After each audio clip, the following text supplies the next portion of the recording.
everybody, with Mike Flowers, I'm Dave Niehaus, and welcome to teaming Safeco Field, Game 2 of the 3-game series between the Mariners and the New York Yankees. You have not missed a pitch. As a matter of fact, you're about ready to see pitch number 1 from Doug Fister to the Yankee captain, Derek Jeter. And Jeter takes a strike. We are underway. What a wild weekend of sports here in the Northwest. And of course, we'll have the final score for you from Corvallis as soon as we get it. The pitch fouled down the third baseline, 0-2. The Huskies, big winners. Washington State, a winner for the first time. This town is aflame with athletic happiness tonight, Mike. Well, and especially after the big win by the Mariners last night. What a terrific game that was, just to get all these things started. And the pitch to Jeter is a little bit low and outside. Mike Riley, the crew chief of this umpiring quartet, is the man calling balls and strikes tonight. Doug Fister, about a month ago, won his first major league game against the Yankees. And a swing and a miss and a big jump. Big breaking ball. So 1 down. Let's look at the Yankee lineup, Mike. Thank you, Dave. For the rest of the New York Yankees following Jeter, it'll be Johnny Damon. Then it's Teixeira, A-Rod hitting fourth, Matsui, Swisher, Cano, Cabrera, Cervelli, the backup catcher, will hit ninth. Take a look at the numbers for Doug Fister. It's been really good this year. I think not a lot of expectations, but you look at those numbers, 3.5 ERA, pretty good stuff. And he sends in a strike to Johnny Damon. 0-1 to count. Seems like last night's come around maybe.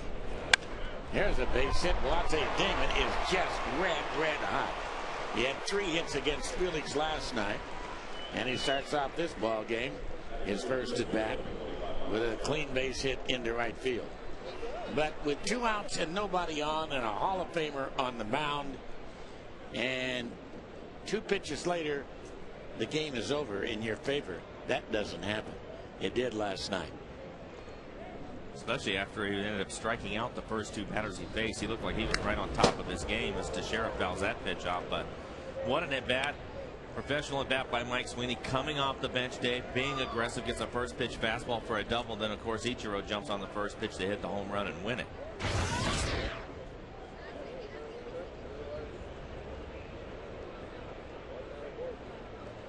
Teixeira, fly ball to deep center field. Back is Gutierrez to the track. The wall makes the lead, can't get it. So go get the ball as Damon is around third. He is going to score. And it's 1-0 New York on the triple by Mark Teixeira. He usually catches that ball. He got leather on it. This time he came up snake eyes. I'll take a look at it. Teixeira having a terrific year for the Yankees. Drives his ball to dead center field. A little bit cooler tonight. You see Gutierrez go back. That would have been a home run. It hits right on the end of his glove and is able to bring it back into the ballpark. A terrific effort by Gutierrez. Dave, you're right. It looked like when he slammed into the wall, it jarred the ball loose. And it was probably because it was on the end of his glove. Well, he made an unbelievable play last night on Nick Swisher's ball. Hit up against the wall in right center field. Almost another spectacular play. Here's A-Rod now. With the infield in, Alex will take a strike. 0-1 to count. Mark Teixeira, his 114th RBI, leads the league in runs driven in. What a first year in Yankee pinstripes. 1 ball, 1 strike to count on Alex.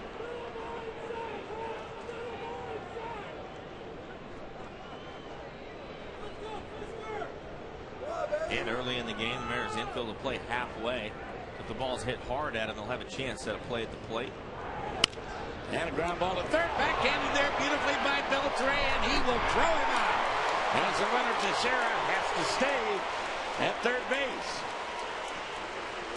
So 2 down. You saw our final from Corvallis. The Cincinnati Bearcats knocking off the Beavers 28-18 this afternoon in Corvallis. And Hideki Matsui will be the hitter.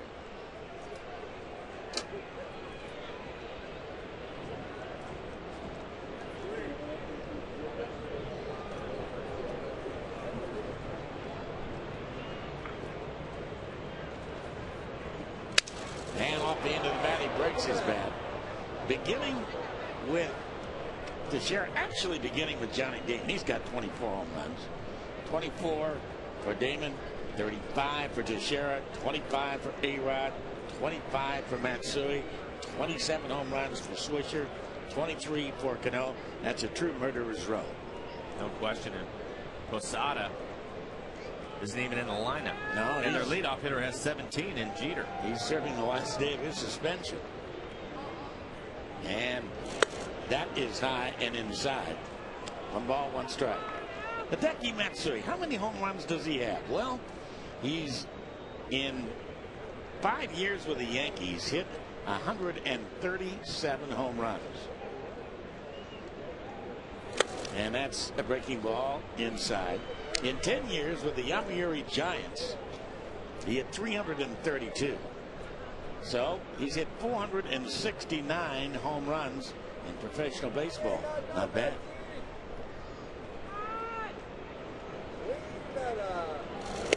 Changed that time a little bit outside.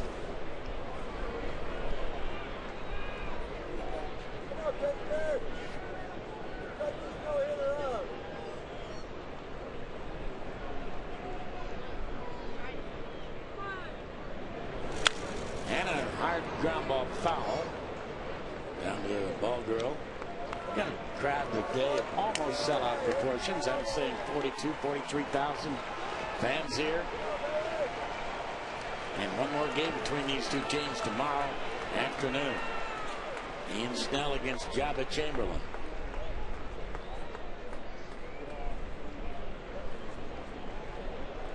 Three-2 pitch. And he lost him with a pitch that misses high. The changeup at that.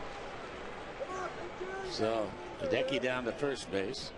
Here comes a tough out. He may be hitting 256, but I tell you, he has been about as tough an out as anybody in that Yankee lineup. Well, he'll make you work. He'll take a lot of pitches. As you mentioned, 27 home runs on the year for him. 28-year-old next Swisher.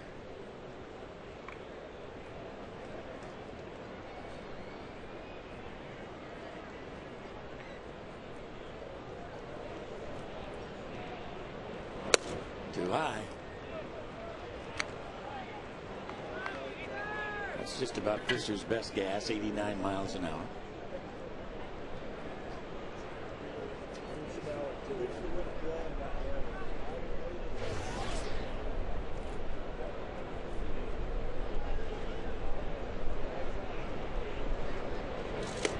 Too far inside. That time with a change, so the count of the ball and a strike. A lot of purple here at the ballpark tonight. Some people made it a full day of sports. I'll never forget one day at the Kingdome when Notre Dame was here. Played at Huskies Stadium, and the Huskies lost a heartbreaker. And you guys were playing, I believe it was the Yankees, and in the upper deck in right field there was a huge bare spot where nobody was sitting.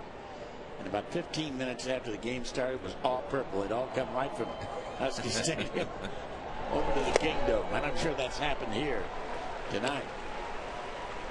Breaking ball on the inside corner, so the count 2-1 on next Swisher.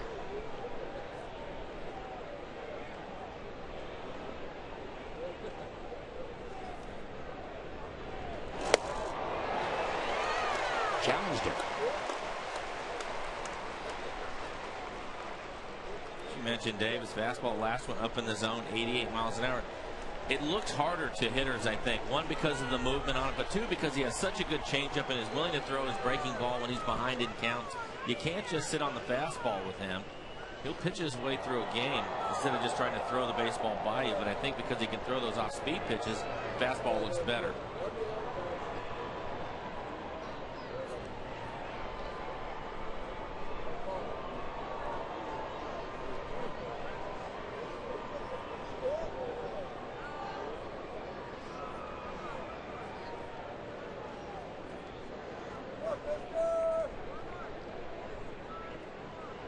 And the 2-2. Inside and high, ball 3, 3-2. Too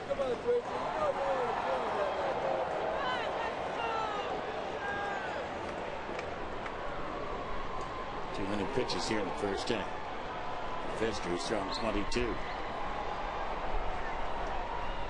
Matsui takes off from first base here.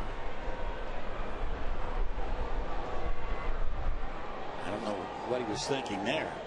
Turned around and looked at second base.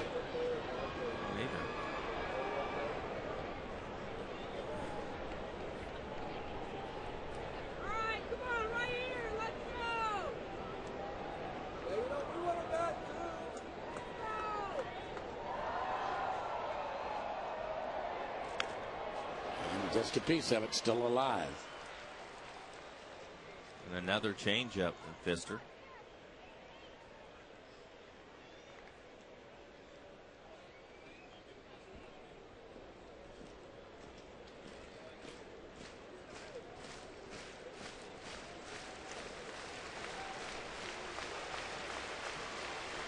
Over third base is Teixeira. Matsui is at first. And Matsui again will be taking off. And a high fly ball popped up into left center field. Franklin Gutierrez moves over there and makes the catch. That will retire the side. So one run only. 2 left for the Yankees. We are underway. Nice to have you with us. 1-0 New York.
As we go to the bottom half of the first, let's revisit the 9th inning in last night's ball game with 2 outs and nobody on. Mike Sweeney steps up to the plate as a pinch hitter for Josh Wilson, and on the first pitch from Rivera, hits this one into right center field over the head of Swisher. So that puts him in scoring position. And on the very next pitch, Ichiro ended it. There was little doubt about it, and the place went bonzo as Ichiro put that one way back into the lower deck in right field.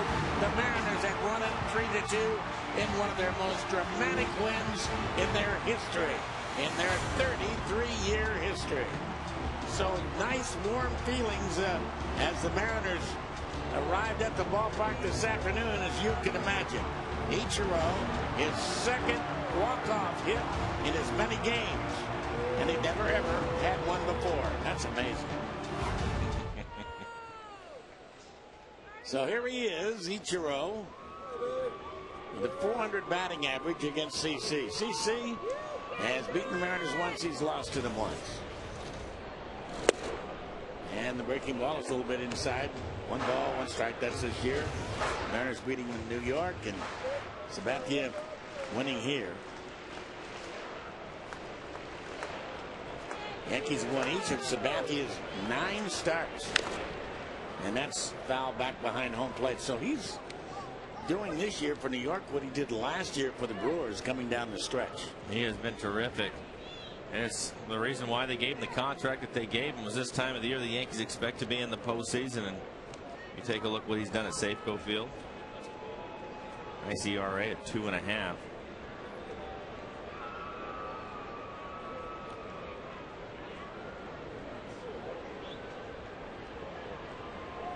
Up and in. There are several advantages of pitching for New York. Number one, you're going to be a very rich man if you have any success whatsoever. Number two is you don't have to worry about not getting any offensive support. Rarely. Usually you're going to get 3 or 4 or 5 runs when you pitch for the Yankees. And if you struggle, you're going to hear about it. You know, it's just all of that, all the good stuff is there, but there's also some downsides to it. But you're right, Dave. There's certainly a lot of advantages to pitching for the Yankees. 3-1 pitch, and he bunts the ball foul back behind home plate.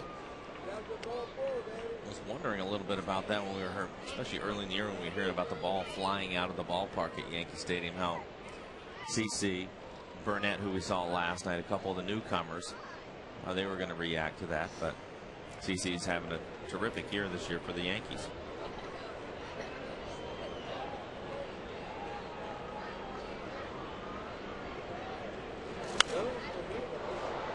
Look out.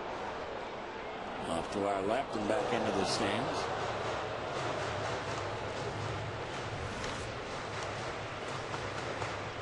You can see he has a pretty good fastball early on, 94 miles an hour. He'll get it up to 95, 96.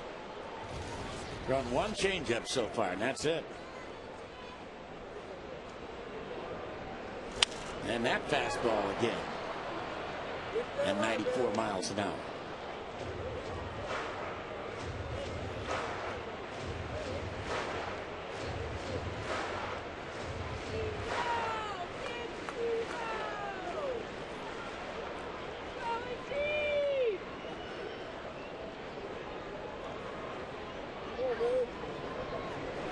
Breaking ball, what an at bat. Nice 8-pitch walk to Ichiro. Let's look at the Mariners lineup. Following Ichiro, it'll be Franklin Gutierrez, then Lopez Sweeney, one of the heroes in last night's game, will hit 4th. Beltre Kenji back in the lineup. And it's Bill Hall hitting 7th. Tuiasopo getting a chance to play second base. He will hit 8th. And Josh Wilson, the shortstop, hits 9th. About the numbers for CC Sabathia, you can see his ERA under 3.5, 178 strikeouts for him this year.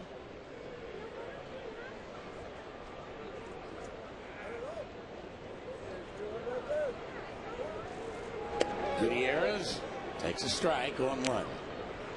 Speaking of Cy Young candidates, what about Mr. Felix Hernandez last night? What do you say? He was terrific last night. 1 earned run, pitched a complete game. Was fortunate there with a few heroics at the end to get the win, which he certainly deserved. I think he has to be in the discussion. Swing and a miss, badly fooled. Check a Banner Bank note about Felix Hernandez in his last 22 starts. The team is 17-5. He is 12-2. And his ERA is 1.86. Get much better than that. Oh, and he's averaging 7 1/3 innings pitched, so he's pitching deep into games. Very, very strong. And a fly ball to center field, and drifting back into right center field on the warning track out there is Cabrera to make the catch. Pretty good ride off the bat of Franklin Gutierrez. It's a long ways out to right center field. Cabrera had to cover some ground. He wasn't playing that deep, but he gets back in pretty good shape to make the catch.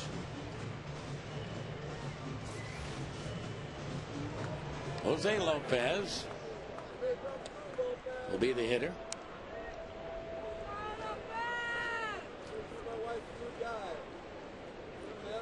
Lopez picking up his career high 90th RBI in yesterday's ball game, last night's ball game.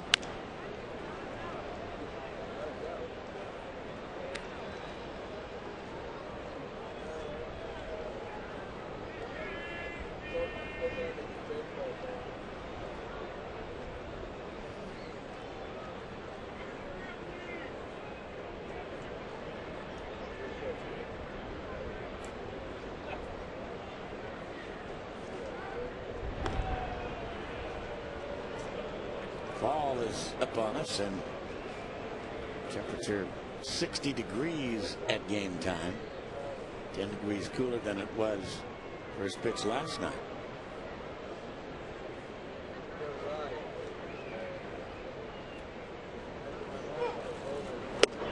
Change change that time. Or a slider, I suppose.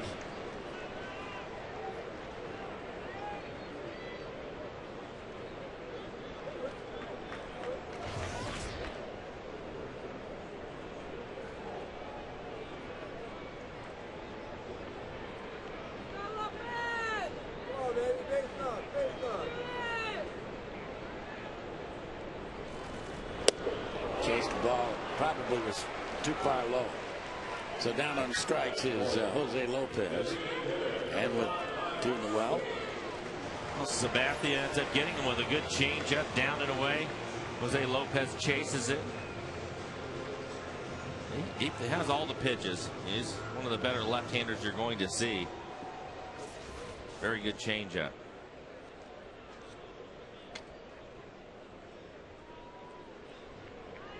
Mike Sweeney, who had the pinch hit double last night, has taken Sabathia deep on a couple of occasions.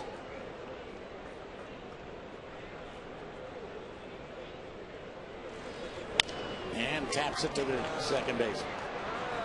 And Cano will throw him out, and the Mariners are left with Ichiro over at first base as we go to the second inning of play. Yankees 1 and the Mariners nothing.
Baseball on FSN. The Tracer is brought to you by the Emerald Queen Casino, the entertainment capital of the Northwest.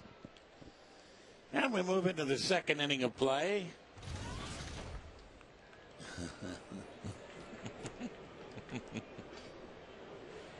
And as we do, here's Robinson Cano. Strike that time from Doug Fister to him. Cano's 1 for 1 against Fister. And that ball's hit to deep right field, and Ichiro will watch it go over his head and take a hop into the stands for a ground rule double.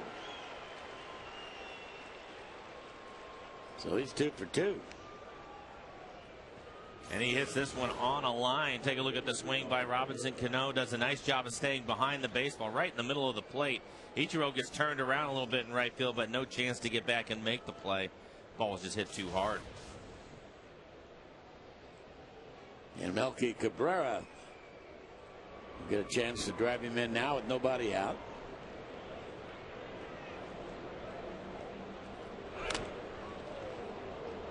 Chops at the ball.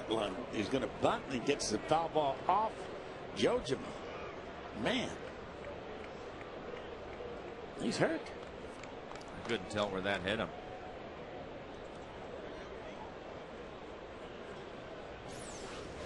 Take another look at it. Just kind of jabs at the bunt. Right on the kneecap. Yep. Although they have the shin guards on a lot of times, so they'll bend. They have those little gaps in there. Sometimes the ball will hit in that gap, and the guys aren't protected nearly as well. Take another look at it. Yeah, it looks like it hits right in that crease, right, Dave? Yeah, and there's nothing but cloth there. There's not plastic. It's a hinge, as you can see, and he is really hurting. I guess you just can't get protected enough back there, to tell you the truth. No, you certainly can't. I remember talking to Dave Valley one time about it and the gear and all the other stuff, and I asked him, said, how much protection do you wear when you go back there? Just different things. He said, anything I can get my hands on. And I don't blame him. There's Val. Nice to have Val here tonight. Working with us on radio. Of course, now with the MLB TV network, and doing a heck of a job. Terrific job. In New York. So he's going to be all right.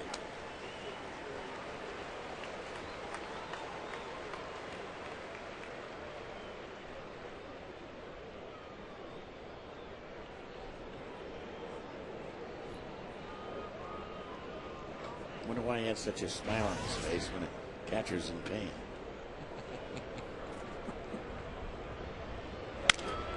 That'll move the runner to third base. As Matt Tuiasosopo throws him out. A productive out. And the Mariners will probably bring the infield up now. With one down, they will. Francisco Cervelli, a 23-year-old kid out of Venezuela, Valencia, Venezuela. That's Felix's hometown. Filling in while Jorge Posada serves out his 3-day suspension for the fight they got into in Toronto. And Cervelli getting a chance to catch tonight. Takes the pitch down, low ball, 1 ball and no strikes. He's done a nice job in limited duty. Hitting 268 overall. He has a home run, 10 RBIs.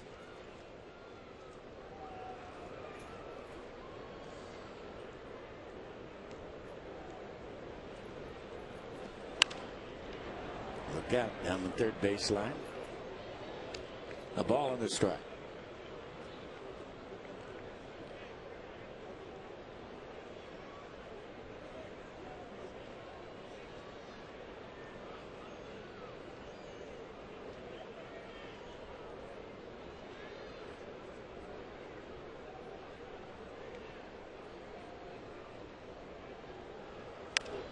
And a ground ball to third. Beltre looks the runner back. Comes him out of there. So 2 down. Another thing Felix did last night was, after that 14-inning game the night before, give the bullpen a complete rest, and they really needed it. He stepped up time and time again for them, and I think that's one of the things that you have to consider when you're talking about the Cy Young Award, Dave. He's pitched deep into games. He's done it time and time again. Typically, he's pitched well when they've lost a game. When he's been the guy to take the ball the next day, he's done a terrific job of that. But you're right, that was really important to get the bullpen some rest. Everybody threw in that 14-inning game. Derek Jeter struck out, and he takes a strike here. Fisker 0-1 to count.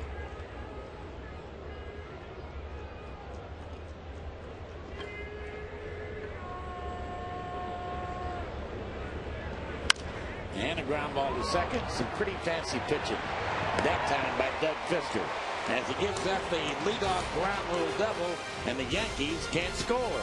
Here in the second, nothing doing. A hit and a man left. 1-0 New York.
brought to you by Snoqualmie Casino, Seattle's premier entertainment and dining destination. Moving into the bottom half of the second. And Adrian Beltre, the Mariners' third baseman, will be the first up, to be followed by Kenji Jojima. And then Bill Hall.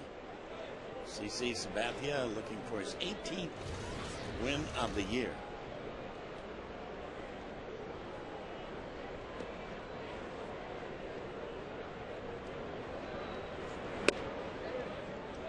Line outside, ball one.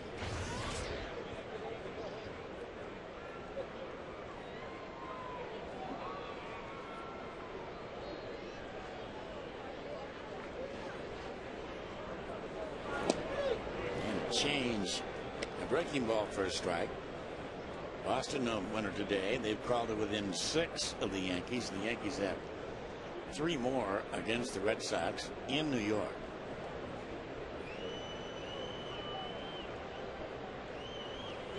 And that's pulled down the left field line into the corner. Should be extra bases.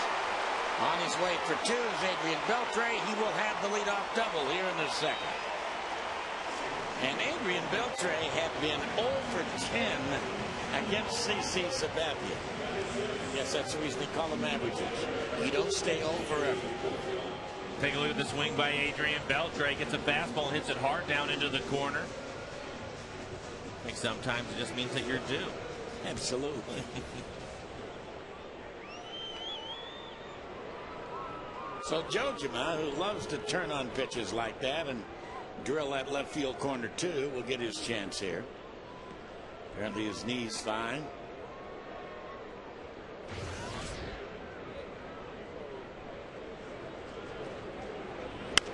And it's a foul. Conversely, where Beltre was 0 for 10.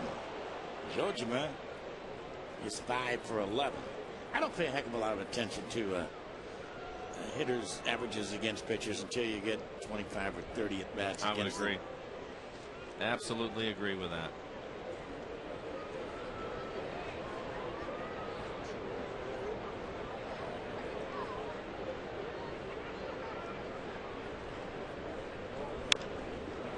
Camden that time.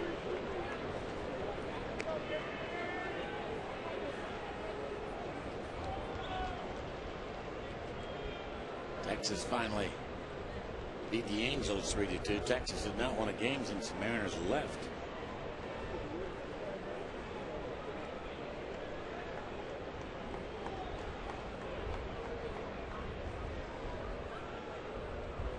And a fly ball in the left center field. And moving over will be Melky Cabrera. And Mr. Beltre will have to hold down there at second base. Friday, October the 2nd, the Mariners salute you, the best fans in baseball, Fan Appreciation Night. The Mariners are going to be meeting the Rangers.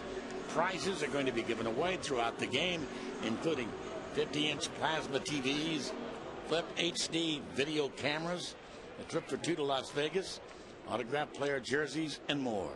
A night of fun, excitement, and lots of surprises. For tickets, you can visit Mariners.com. Bill Hall, the hitter.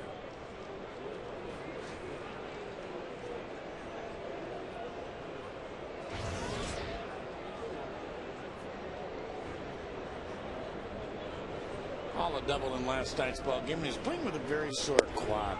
Snap throw through the second base and going back in. Standing up is Adrian Beltre. That was close. That was close. A terrific throw by Cervelli, the backup catcher. See Adrian trying to get a good secondary lead. Isn't leaning, but has to hustle back in.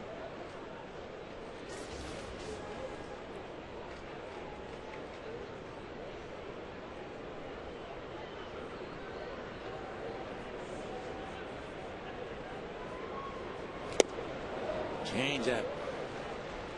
Breaking ball, 1 strike.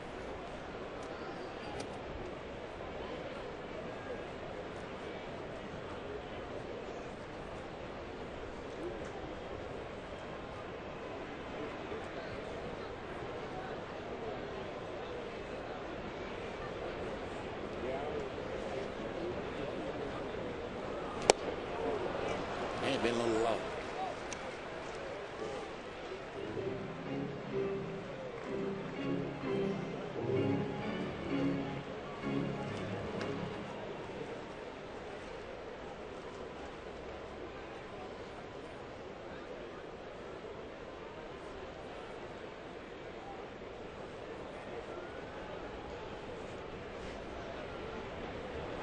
going to third. Beltre. The pitch is a strike. Throw to third base. Not in time. How about Adrian Beltre picking up his 12th stolen base as Bill Hall is called out on strikes? Terrific jump by Beltre. Goes in hard. See Alex trying to put the tag on him, ends up dropping the ball. I think Adrian was in regardless. He was able to get his hand in there in plenty of time. He did. That's about as bad a double play as you can make. A strike him out, throw him out at third base double play. If it doesn't work. But it worked. 2 away. And here's Matt Tuiasosopo.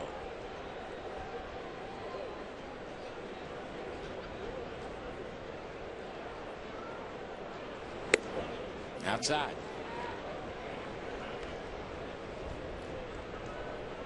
We're playing in his second game since being recalled.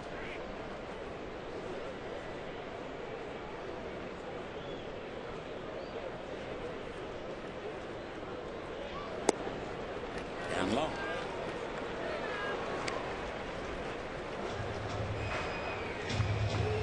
'59 games with Tacoma. Of course, he had elbow surgery earlier in the year. Hit 261. He just turned 23.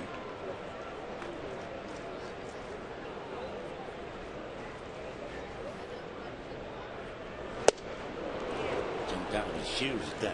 Where do you think he'll eventually end up? What position? Wow. I think he'll eventually end up playing third base. Do you? Yeah, I do. I do. 23 years old. He's a big man. I think he goes about 230 pounds, 225 pounds. Terrific athlete. That's why he's able to play second base right now. But I think eventually he'll go back over to third. His brother and assistant coach for the Huskies on the sidelines this afternoon. What a thrill that was for him. Marcus.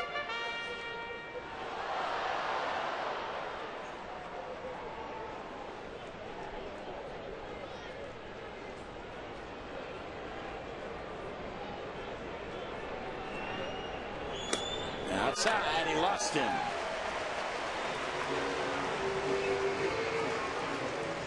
The second base on balls given up by CC. We were talking about some good sized second baseman a couple of days ago when Tui was playing second, and I was trying to think of some.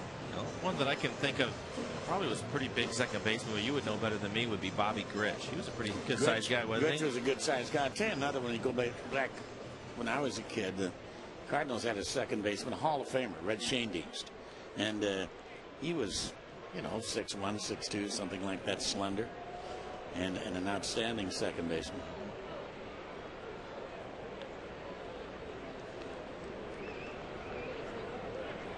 Yeah, Richie was a good sized guy.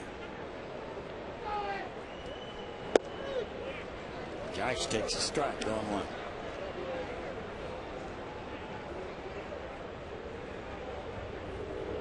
Jack Wilson still on the shelf. That bad heel.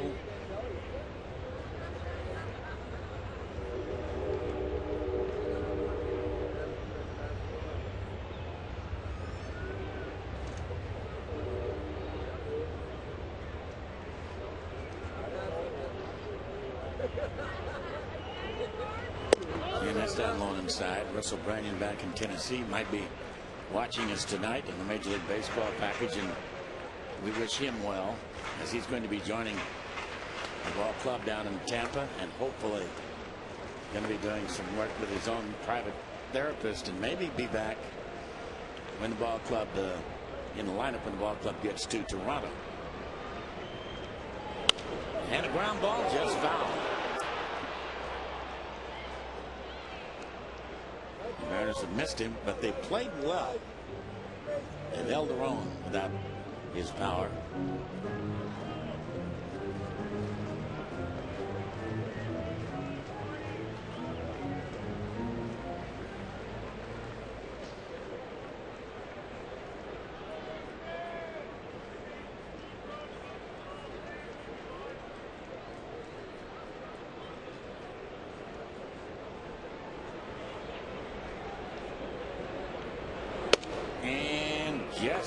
bit outside.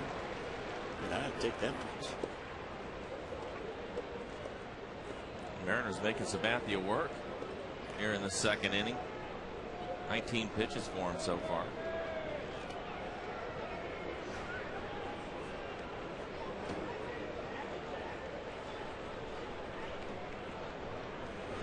And he got it. Pretty good mustard. 95-mile-an-hour fastball. The Mariners lead 2. And in the first 2 innings, they've left 3 aboard. They had no runs. We go to the third. 1-0 New York.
Aflac trivia question, and perhaps we can sneak it in. No, let's wait just a second or so, because stepping in is Johnny Damon, and he'll take a strike over the outside corner. 0-1 the count.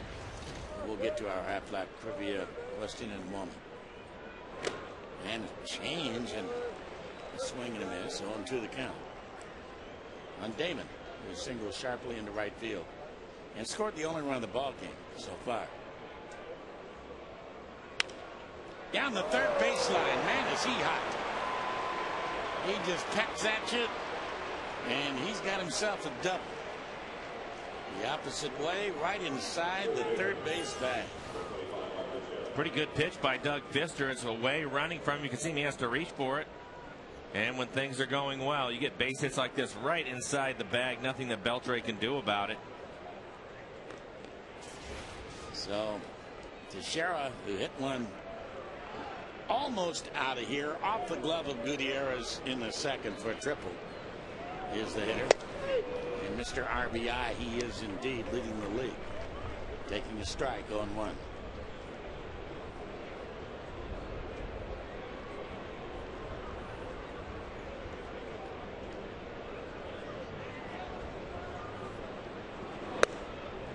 Up and in.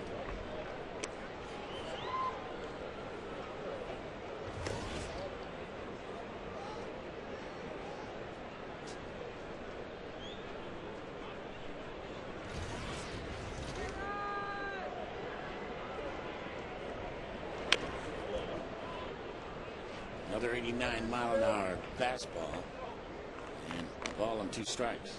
Good sinker, though, trying to keep the ball away from Teixeira. Teixeira looked like he tried to hook that ball, reach out and pull it to move Damon up.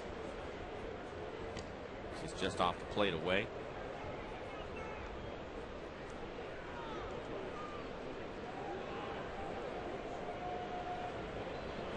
Up and in. Get from the Baltimore area, actually Annapolis. Mark Teixeira hit the jackpot in the offseason. The Angels at the end of last year. And he pops him up into shallow left field and going out, giving way to Bill Hall. is Josh Wilson, and Hall reached down and barely made the catch of that one. Good play by Hall. Aflac. So one down. Now here's our Aflac trivia question. Who am I? You're not Alex Rodriguez because you're here stepping to the plate. On this date in '49, I became the first National League player to hit 50 home runs or 50 or more home runs in 2 different seasons. The first National League player to do that. A-Rod, a ground ball to third. Beltre threw him out.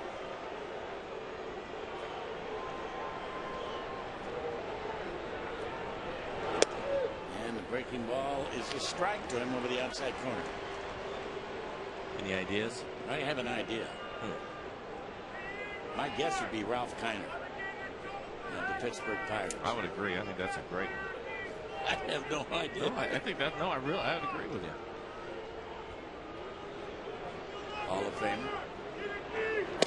Inside. 1 ball, 1 strike.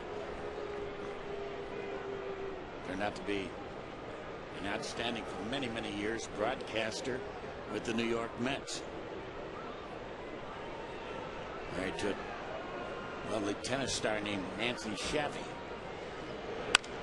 And A-Rod.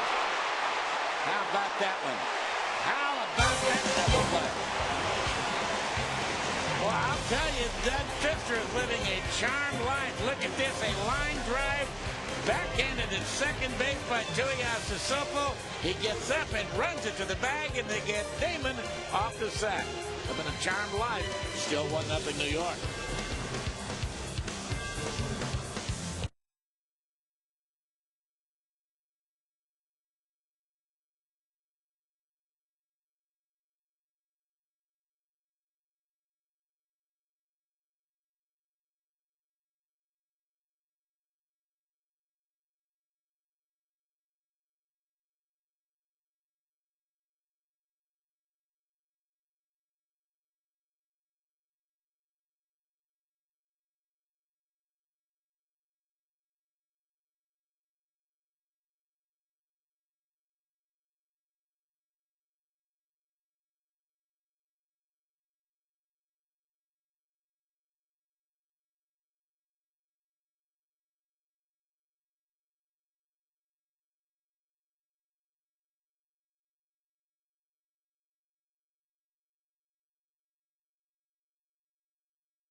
Well, Alex Rodriguez just scorched a line drive that Matt Tuiasa Sopo turned into an unassisted double play.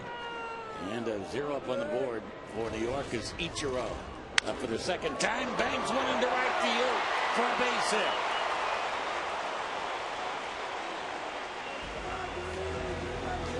Now an 8-game hitting streak. Our Aflac trivia question was, on this date in '49, it became the first National League player to hit 50 or more home runs in 2 different seasons. Who am I? We lucked out. It is Ralph Kiner. He played for the Pittsburgh Pirates. He had 51 in 1947, 54 in 1949. Other National League guys, Hack Wilson hit 56 in 1930. Johnny Mize, the big cat, had 51 in 1947. Kiner's the first to have 50 or more twice in the National League. Here's Franklin Gutierrez bunting the ball down the third baseline foul.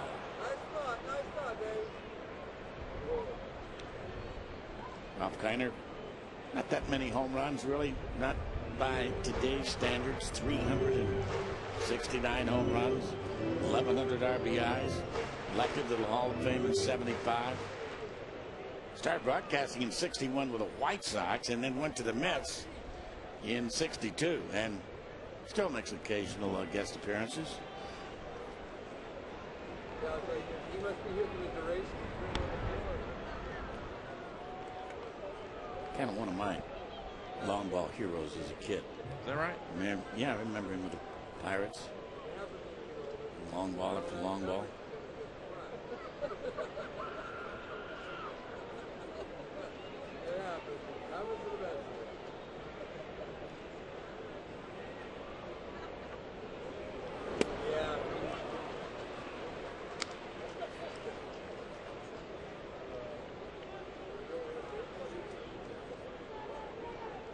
I'd like to see the Mariners start taking advantage of some of these situations. They get the leadoff hitter on to start the game, Ichiro, when he walked, and then they get a leadoff double from Beltre last inning, and now they have Ichiro over at first again.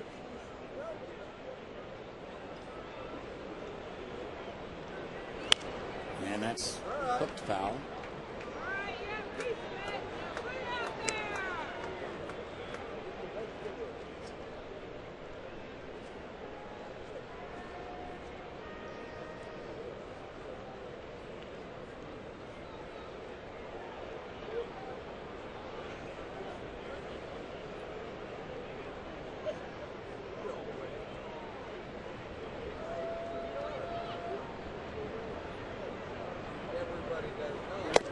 Too far inside. Sabathia with 215 innings. So he's had a great year. Terrific year.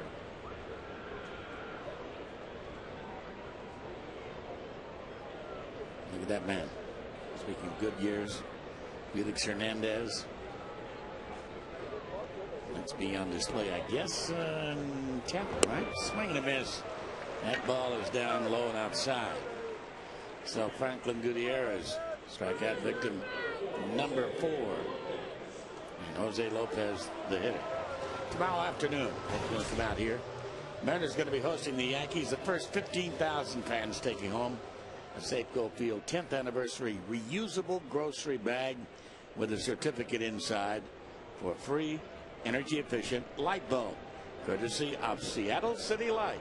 For tickets, you can visit mariners.com.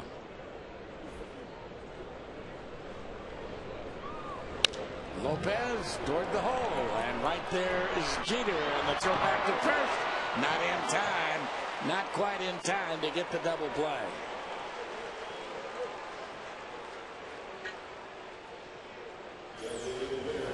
Take a look at it. Nice backhanded play. Jeter gets rid of it quickly, but Cano is really quick over at second base.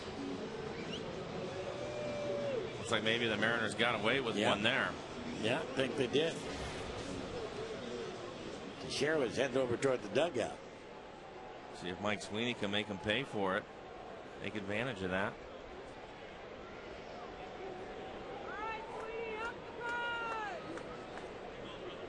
Mariners with base runners all over the place, as has the Yankees.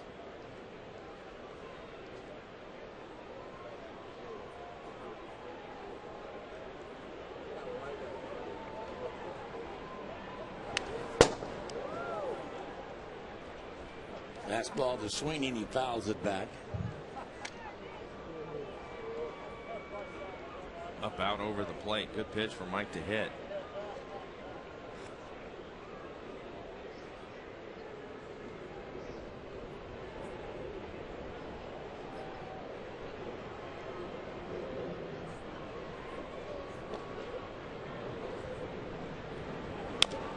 Slowly tapped to third. A-Rod bare hands. Off-bound, still doesn't get it. Sweeney. His 36-year-old legs, man, are churning up that first base line. A rare infield hit for Mike. Take a look at it. Alex comes in. I think he tried to glove it at first, then he had to go to the bare hand. Really doesn't get anything on the throw across the diamond. Nice pick over first by Teixeira, but Mike Sweeney with an infield base hit. So Beltre, who jumped on one and banged it into the left field corner for a double. Hopes he can do the same thing again.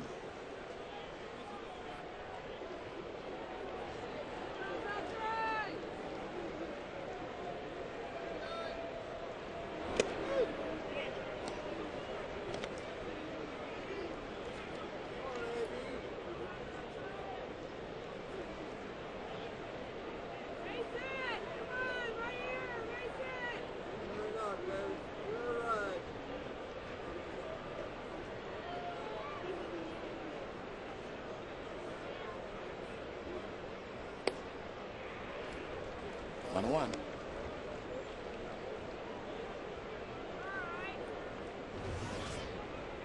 Yankees with 4 hits, the Mariners with 3.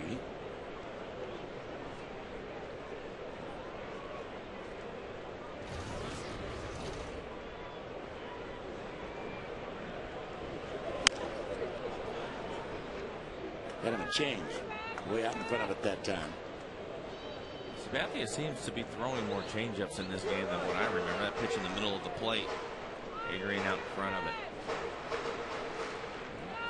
From what I remember watching him, he's more of a fastball breaking ball, good hard slider type of pitcher, but he's throwing more changeups tonight.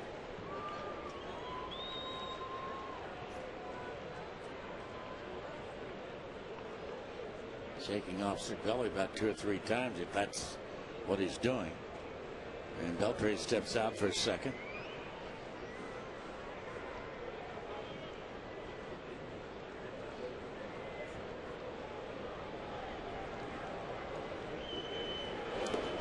Checked his swing. Did he go around? And they say he did. The first base umpire, Chuck Merriweather, calls him out. And that will be that. 5 strikeouts now for CC. Couple of hits. And the Mariners lead 2 more. They have stranded 5. We're through 3. And it's still 1-0 New York.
$80,000 here tonight, seeing quite a duel between Doug Fister of the Mariners and CC Sabathia of the Yankees. The Yankees scored 1 in the first, and that's been it.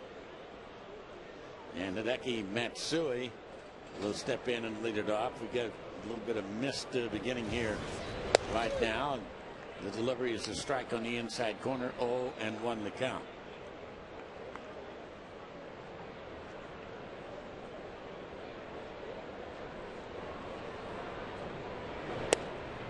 And that's a little outside.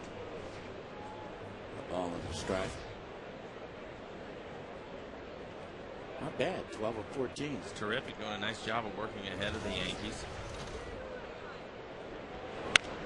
And that's hooked into the stands, Dunner. He make that catch on the fly? He did. With his glove? That's great. Celebrating Washington State's win today, I guess. Over over the SMU Mustangs.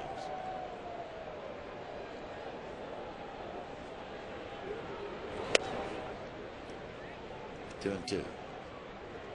I have to go back and do some research, Mr. Blowers, to find out when the last time the Huskies and the Cougars won on the same weekend. Wouldn't you? And that's a long ball. I mean a long ball. Watch that baby fly away. Man alive. Hideki Matsui, number 26. And just like that, it is 2-0 New York. That was an absolutely majestic home run off the bat of Hideki Matsui. Thought it was going to be in the upper deck for a minute. Well, I couldn't tell, but I think it definitely hits the cafe out in the right field. Hit it a long way. See the fastball right on the inside corner. He jumped all over it. Well, I guess not. Just below it. Just below it.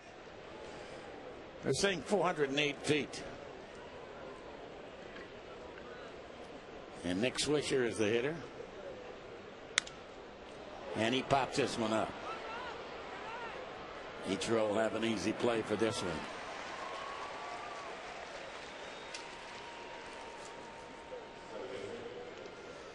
The inaugural Oktoberfest at Safeco Field is set for Thursday, the 1st of October. Mariners going to be hosting the A's, and your ticket includes a seat in the Oktoberfest section, a limited edition Mariners Stein or T-shirt, and your first beverage at the pregame party in the bullpen market. For tickets or more information, you can visit mariners.com/Oktoberfest. Robinson Cano takes high, ball one.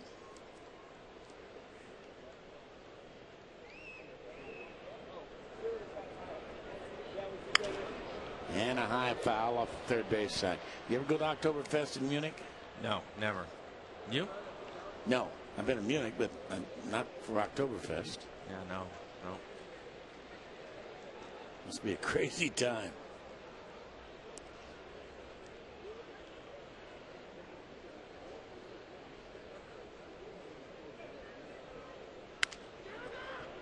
And that will be taken to the bag by Jose Lopez.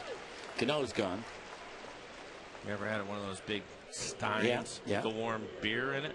Yeah. What'd you think? It wasn't warm. It wasn't warm? No, it wasn't warm. It was good. It was good. I think. Hofbrauhaus is where we went in Munich. Okay. Maybe the most famous of all. Did you enjoy it there? Yes, I did. Loved it. It was cold.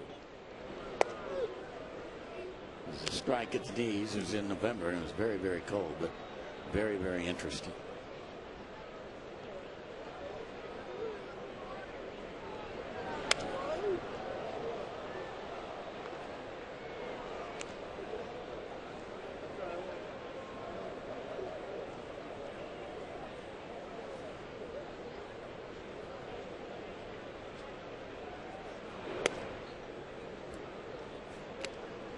One and two.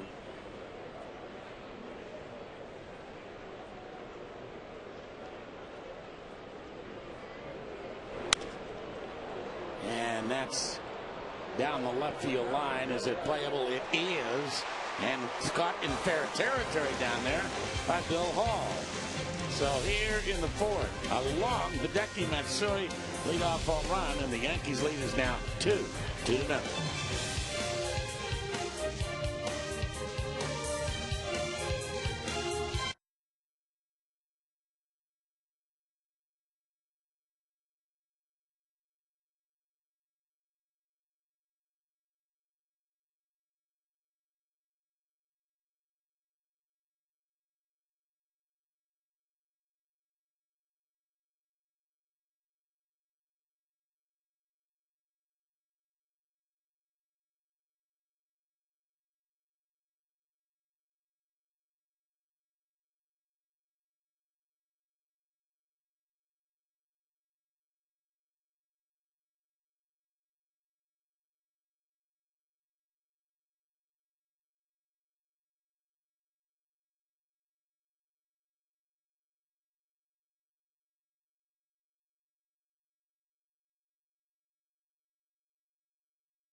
Tracer is brought to you by the Emerald Queen Casino, the entertainment capital of the Northwest. Man on the cell phone there is a former MVP of a World Series. That is Scott Brosius. He was a Yankee. He won that. He lives in Oregon. He's from Oregon. And here's Kenji Jojima to lead it off in the fourth inning for the Mariners. Mariners knocking on the door, but so far nobody's answered it. At base runners every inning.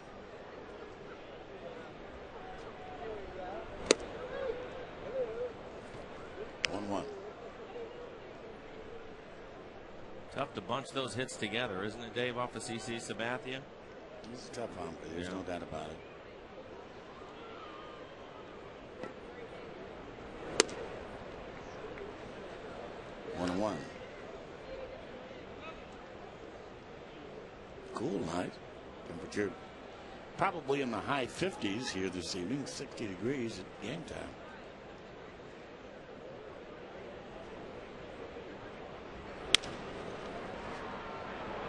Jeter, 3 or 4 steps, runs in on the ball and makes the throw.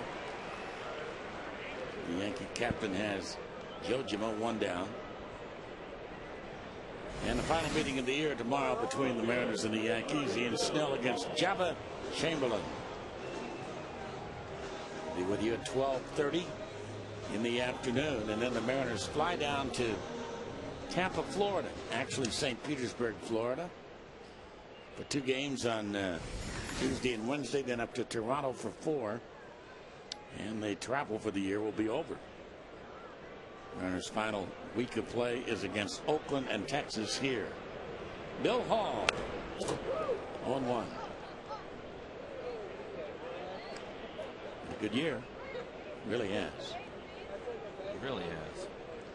You guys have done a nice job of turning things around. Started with Jack Zarenzik and Don Wakamatsu in the year that those guys have had, working with all these young guys, a lot of different players.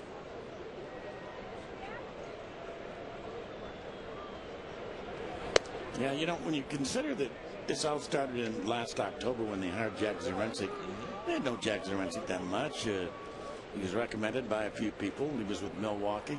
And then he had to hire his own new staff, hire his own manager, and not too many of these people knew each other. Right. Well, it's worked out. He was able to put a group of people together that certainly appears that they were willing to work together. Easy ground ball to Robinson Cano. And Matt Tuiasosopo, the hitter. And not only that, they have replenished the farm system this year with a great draft, I think. We'll know more about that in another 4 or 5 years. But they're really happy. And they have, and they picked up some young guys and a few deals that they've made too, which you know, you have to do that also. I think in the end, though, you look at this year, Dave, and give credit to a lot of different people, but it's been the bullpen this year that has been terrific. And that's been the biggest difference, because when we left spring training, I know you and I talked about it, we had no idea what was going to happen out there. I thought that was going to be the biggest weakness, I'll be honest with you. I thought the bullpen was going to be the Achilles heel of the Mariners, and it's turned out to be very much their #1 strength. Yeah, I would agree with that. And there they sit.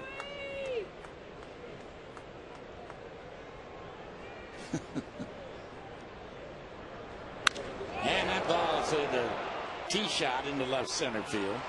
Latour's going to have that ball caught by Melky Cabrera. So for the first time, the Mariners go in order against CC. Go to the 5th, 2-0 New York.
Pizza Hut.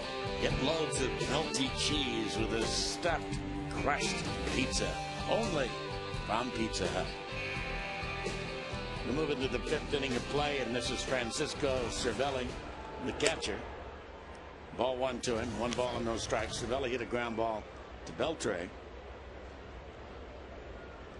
He's only at bat.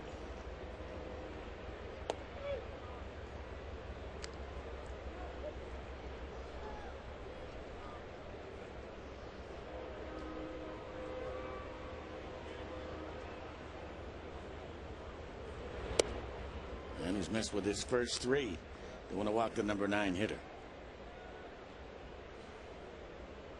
I guess counts 2-1, isn't it? 2-1. Good shape with his pitch count. Just 60 pitches.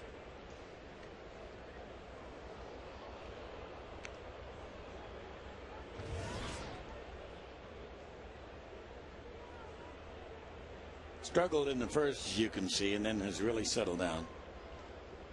24 pitches in the first inning. Saw that foul ball go down the third baseline. It went right over there where we showed Scott Brocious. Reflexes have slowed a little bit. He's not nearly as quick. Didn't get his hand up in time. There's Scott with his family. Yeah.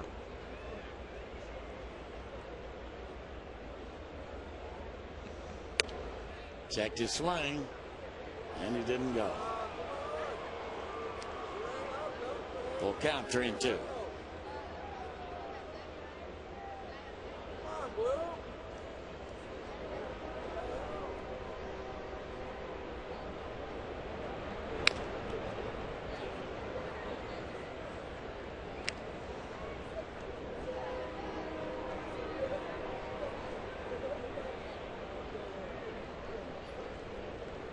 Fister's ready to go. He'd like the hitter to be there because he's going to come right after you. Now he has to wait for Cervelli, but not long. And that ball hit foul. Cervelli's not sure what to do with that good sinker that Fister's throwing up there. Just keeps pulling the ball foul. See the pitch speeds for him. Topped out at 90 so far in this at bat. Good movement on his fastball.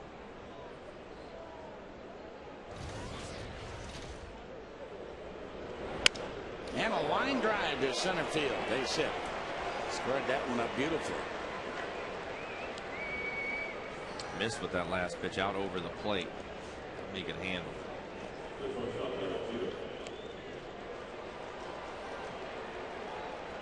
And here comes Jeter now.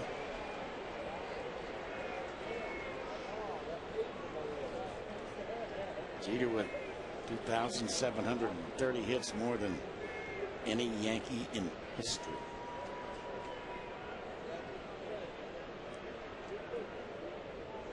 And Derek now 35 years of age. 1-0 the count. The roof is closing now here at Safeco Field as the weather's getting a little damper.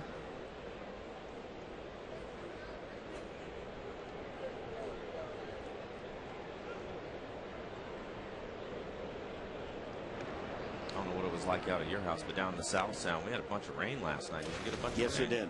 Yes, we did. I think also it was quite a bit warmer down there today than it was up here.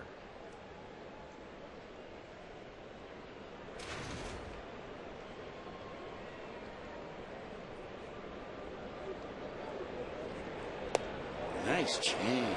Wow. 74 miles an hour. Terrific off-speed pitch. Jeter, who can normally handle the off-speed stuff without much problem, was way out in front of this pitch. Take a look at the swing by Derek Jeter. Way out in front of that pitch.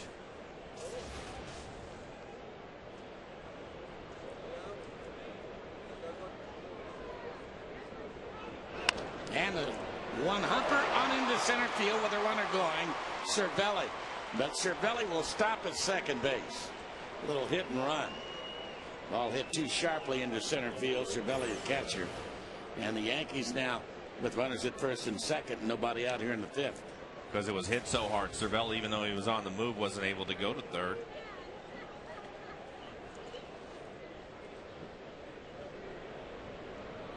And here he is.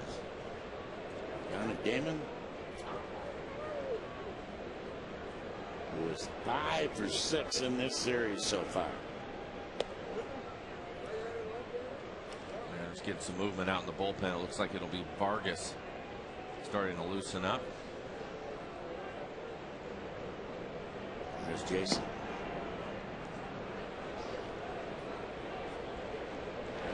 And that's a line drive to right field. He's got another hit. Got 3 more hits tonight, and the Yankees are going to pick up another run. They lead it 3-0.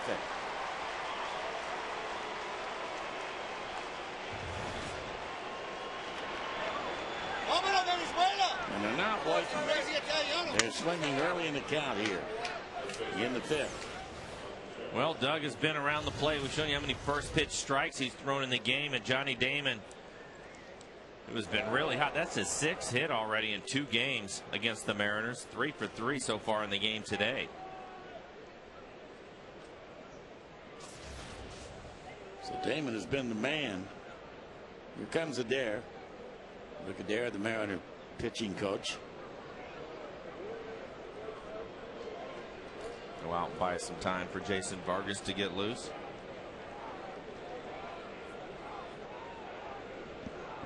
It's kind of choose your poison with this guy, though. He's a switch hitter.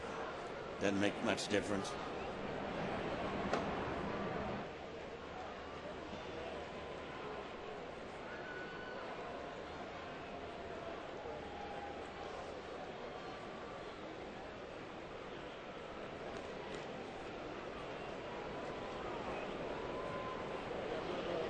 Middle infield will give up a run or a shot at the double play here.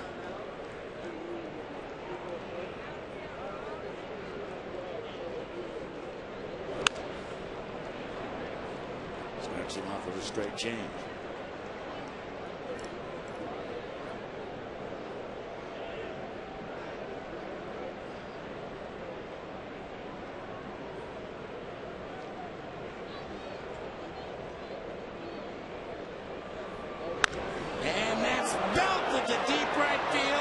Down the line, fly away.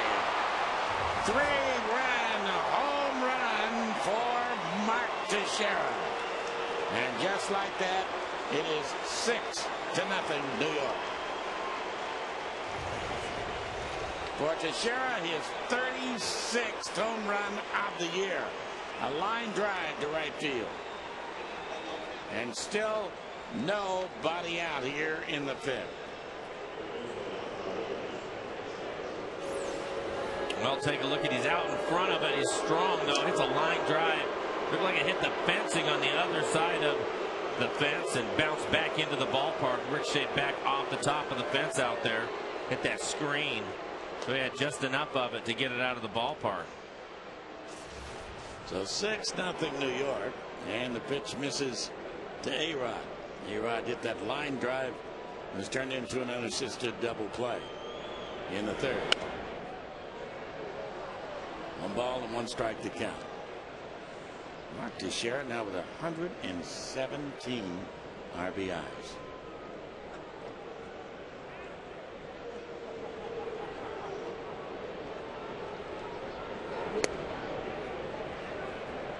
Two and 1.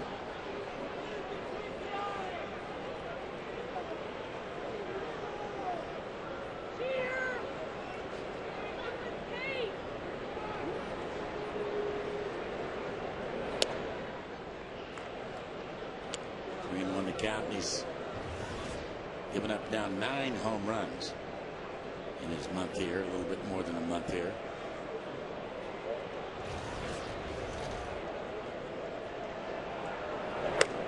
And A-Rod, it's a strike. He was on his way to first base.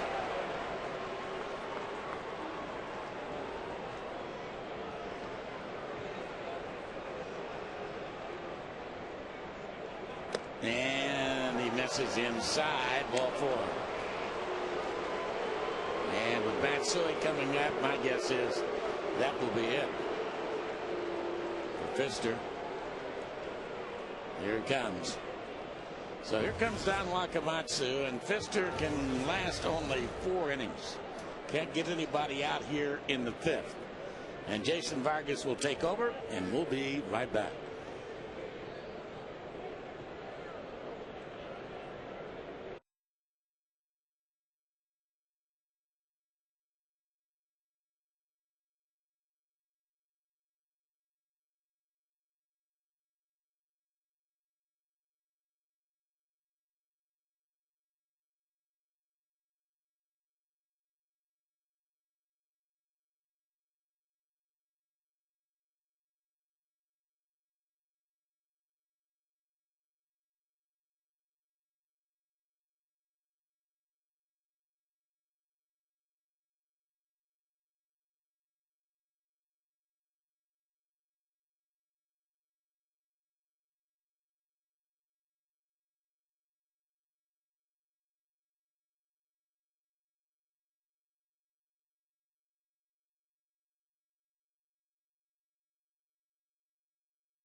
Baseball on FSN is brought to you by Sterling Savings Bank. Now more than ever. By Les Schwab, celebrating over 50 years of pride in performance. And by Pizza Hut. Get loads of melty cheese with a stuffed crust pizza. Only from Pizza Hut.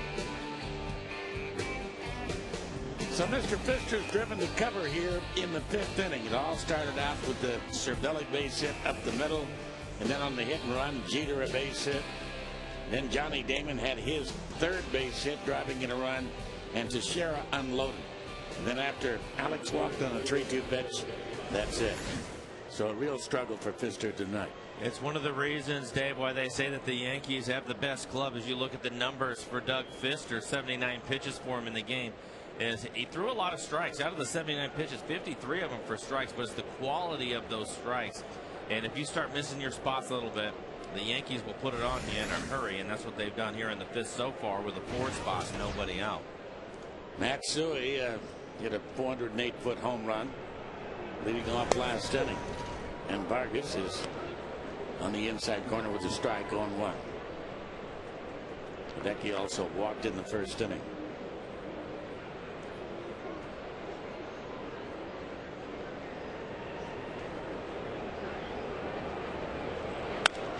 And that's pulled foul down the right field line.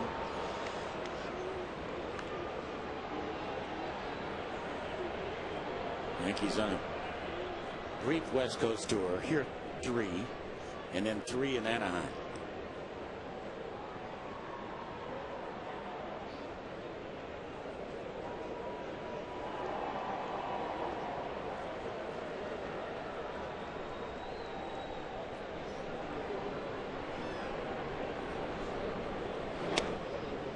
Far outside.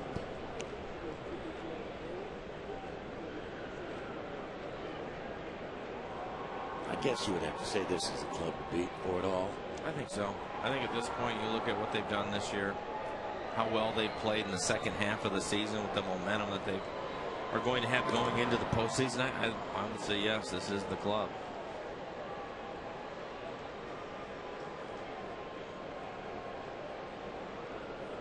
Looks like they'll probably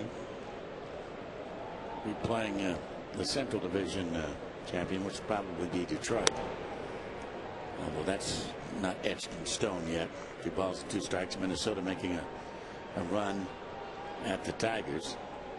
And then the Red Sox would be meeting the Angels again. Minnesota coming into the game tonight have won 5 in a row.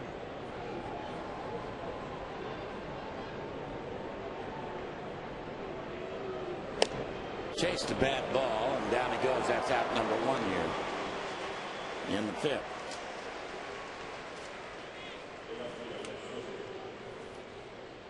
We invite you to visit the official online shop of the Seattle Mariners. It's at mariners.com. You can browse the largest online selection of authentic team gear, including official caps and T-shirts, jerseys, collectibles, and more. Get your team gear straight from the source at mariners.com shop. Swisher turns around now and hits from the right side.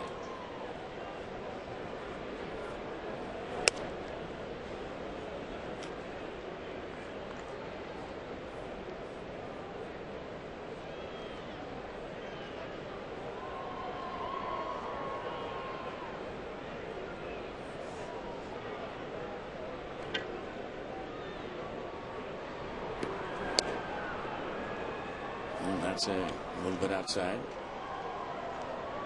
The Mariners' new schedule is out, and the Yankees only make 1 trip here next year. Red Sox make 2.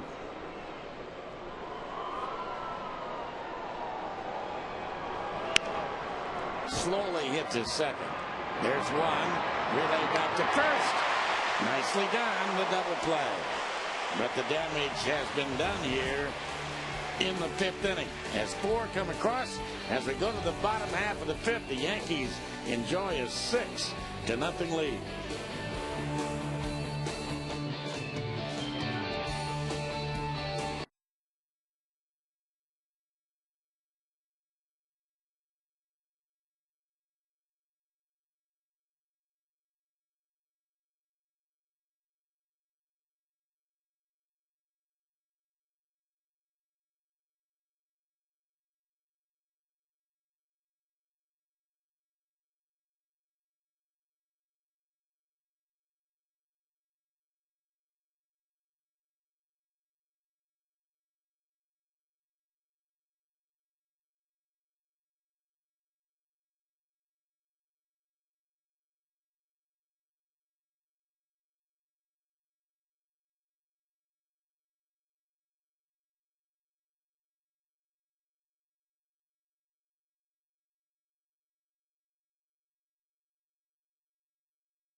Welcome back, everybody, as we go to the bottom half of the fifth inning. Josh Wilson to lead things off. The Yankees lead by a score of 6-0. CC Sabathia with some offense in the first half of the game. The Yankees getting 4 in the top half of the fifth inning. A swing and a foul back by Josh, and the count is even at 1 ball and 1 strike. Hi again, everybody. Rick Riz along with Mike Blowers, and Jason Vargas came on and stopped the bleeding there in the top half of the fifth. Well, he did, and I think that when you look at Pfister and the way the game was going for him, Rick, he had pitched himself out of some situations, and it eventually caught up to him. And the difference is with the Yankees is if you're a guy that is not going to be overpowering plus stuff, you're not going to get away with too many mistakes. And that's why, for me, offensively and probably the team to beat in the American League this year is because they will put it on you in a hurry, and last inning was a good indication of that. A couple of base hits and then the home run by Teixeira, and it's a 4 spot real quick on Doug Pfister, and he ends up having to leave the game. Sometimes it could happen in a hurry with that Yankees offense. 6 runs on 9 base hits. Wilson pops one up, first base side, plenty of room for Mark Teixeira on the other side of the coach's box near Lee Tinsley. So 1 out for the Mariners here in the bottom of the fifth inning. But you're right, Mike. Pfister was hanging in there, worked out of some jams, but the Yankees got his pitch count up there. And you just can't miss. Well, they either scored a run or they had runners in scoring position in every inning, all 4 of the innings that he had pitched, and eventually it caught up to him. And again, you have to be so fine. You make a few mistakes and they will hurt you. It's exactly what happened. You know, because Doug Pfister, he won his first game against the Yankees and pitched well.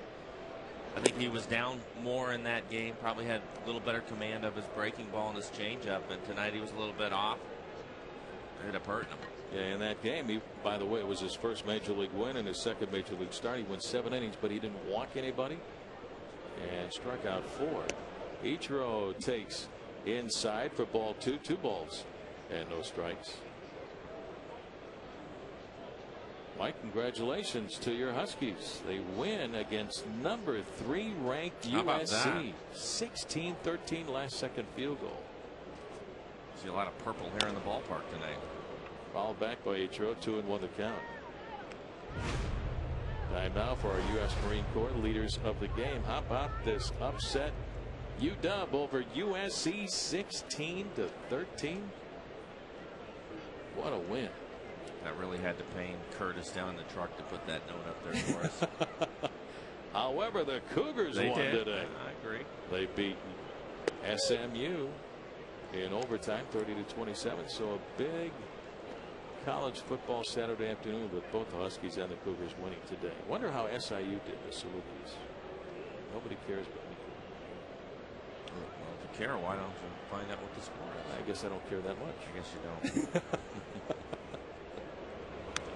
Foul back by Ichiro. And the count's still 2-2. Mike, what about the at-bats last night by Sweeney and Ichiro? They went after the first pitch against Mario Experience. Rivera. Absolutely. It's experience on both sides of it. It's guys that have been around, both guys that have had at-bats off of Rivera, and the experience came through in those situations. 2 pitches, the game was over. Well, it's one of those things. Ichiro fouls another pitch off. You go back to the game last night, and you have a couple of younger guys in Hanahan and Johnson, and Rivera takes care of them. And then Sweeney comes up there. He's obviously watching. He knows that Rivera likes to work ahead and then get to the edges. And he got a first pitch coming off the bench fastball in the middle of the plate and hit it hard into right center field for a double. And Ichiro did the exact same thing. It was a first pitch strike. Didn't want Rivera to get ahead of him. Took care of it. Strike 3. So Ichiro goes down swinging for the second out of the inning. No, you're right. The first 2 young hitters. I mean, Rivera went cutter, inside, and then away, strike 3. But the biggest thing about that, though, is again, it's the experience of Sweeney and Ichiro having been in the league and faced him a number of times. You go back and you look at it, probably the first pitch to both of those other guys, they were probably on the plate. And then he started working on the edges, or not off the plate. And that's when you're in trouble. You're in big trouble at that point. And Mike Sweeney and Ichiro didn't let him get to that point. Just didn't. It's part of the maturation process. Absolutely. That's why you have to go through it. Facing. Well, that's why you have to go through it. You know, there's only one way to figure things out, and that's to stand in there, good or bad, whatever happens, but learn something from it and move forward. Well, this is why this guy is so great. Franklin Gutierrez 0-1 the count. Up and away, ball one, 1 ball and 1 strike. This guy's pretty good. Yeah, he's doing okay. Karsten Charles, CC Sabathia, 17-7. How about his rookie year in 2001 with the Indians? He won 17 games. He was 17-5. Line right back at Sabathia. That hit him. The ball ricochets out to A-Rod, and that got him in his face, off his face. Sabathia being looked at by his teammates. The trainer Steve Donahue out of the dugout along with manager Joe Girardi. He's pointing to his chest. Got him up on his chest. Here's a look at it one more time. That's how quickly it can get you. That is scary. Looks like the big man is okay. Comes right back. See if it hits him right in the chest. Oh, very, very fortunate. Scary. Right below his face, right below his chin, off the upper part of his chest. Sabathia says he's okay. Here it is in real time.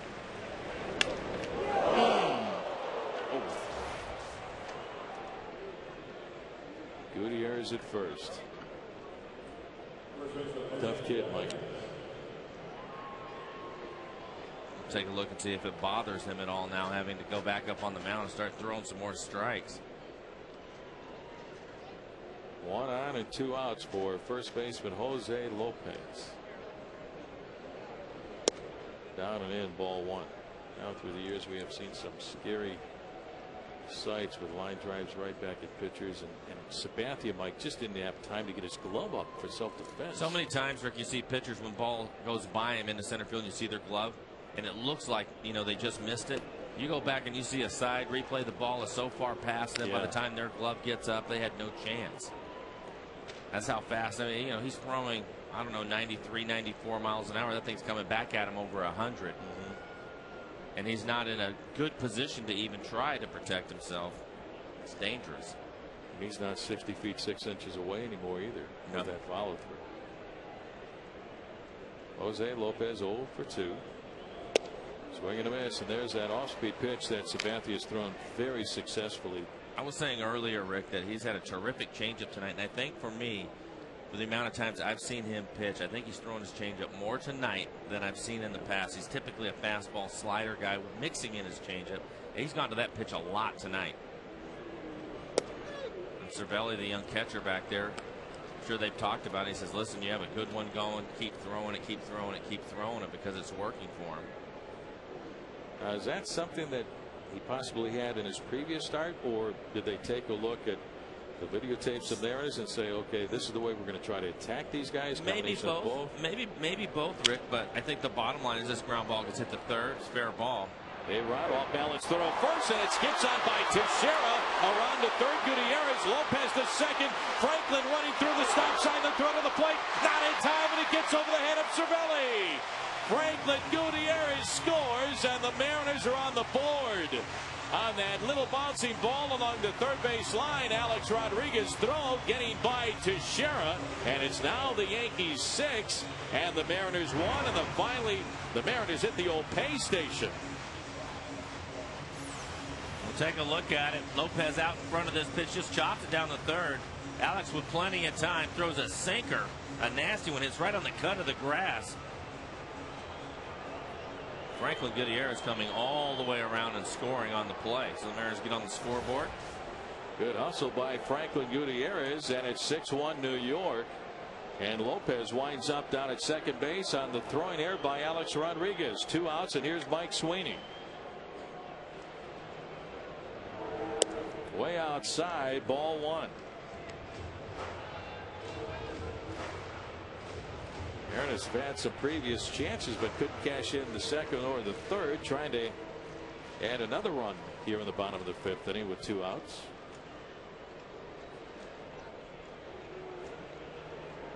Sweeney 1 for 2, and an infield base hit in the 3rd inning. And Mike had a big smile on his face, Mike, because he doesn't get too many infield base hits. No. He usually has to earn them. They're going to have to get to some outfield grass for him to get a hit. Yeah.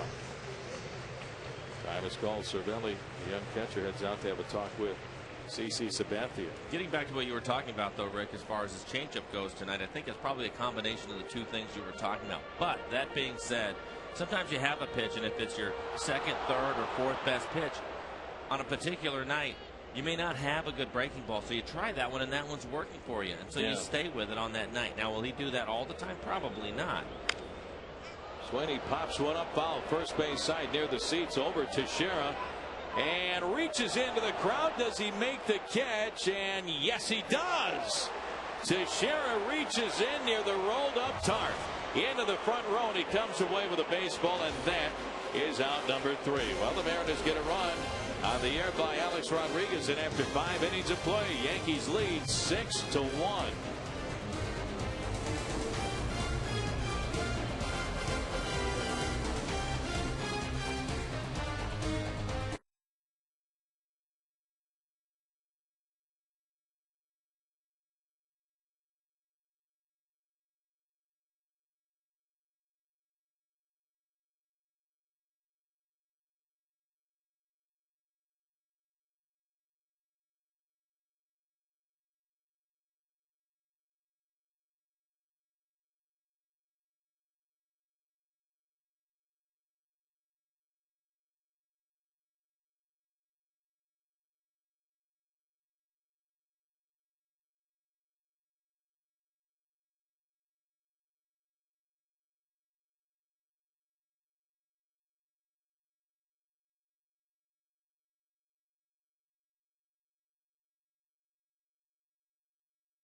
FSN is brought to you by the Emerald Queen Casino, bringing you Frank TV's Funny Man Frank Caliendo October 2nd.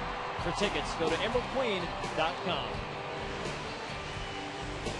It's now the Yankees 6 and the Mariners 1, top of the 6th inning tonight from Safeco Field.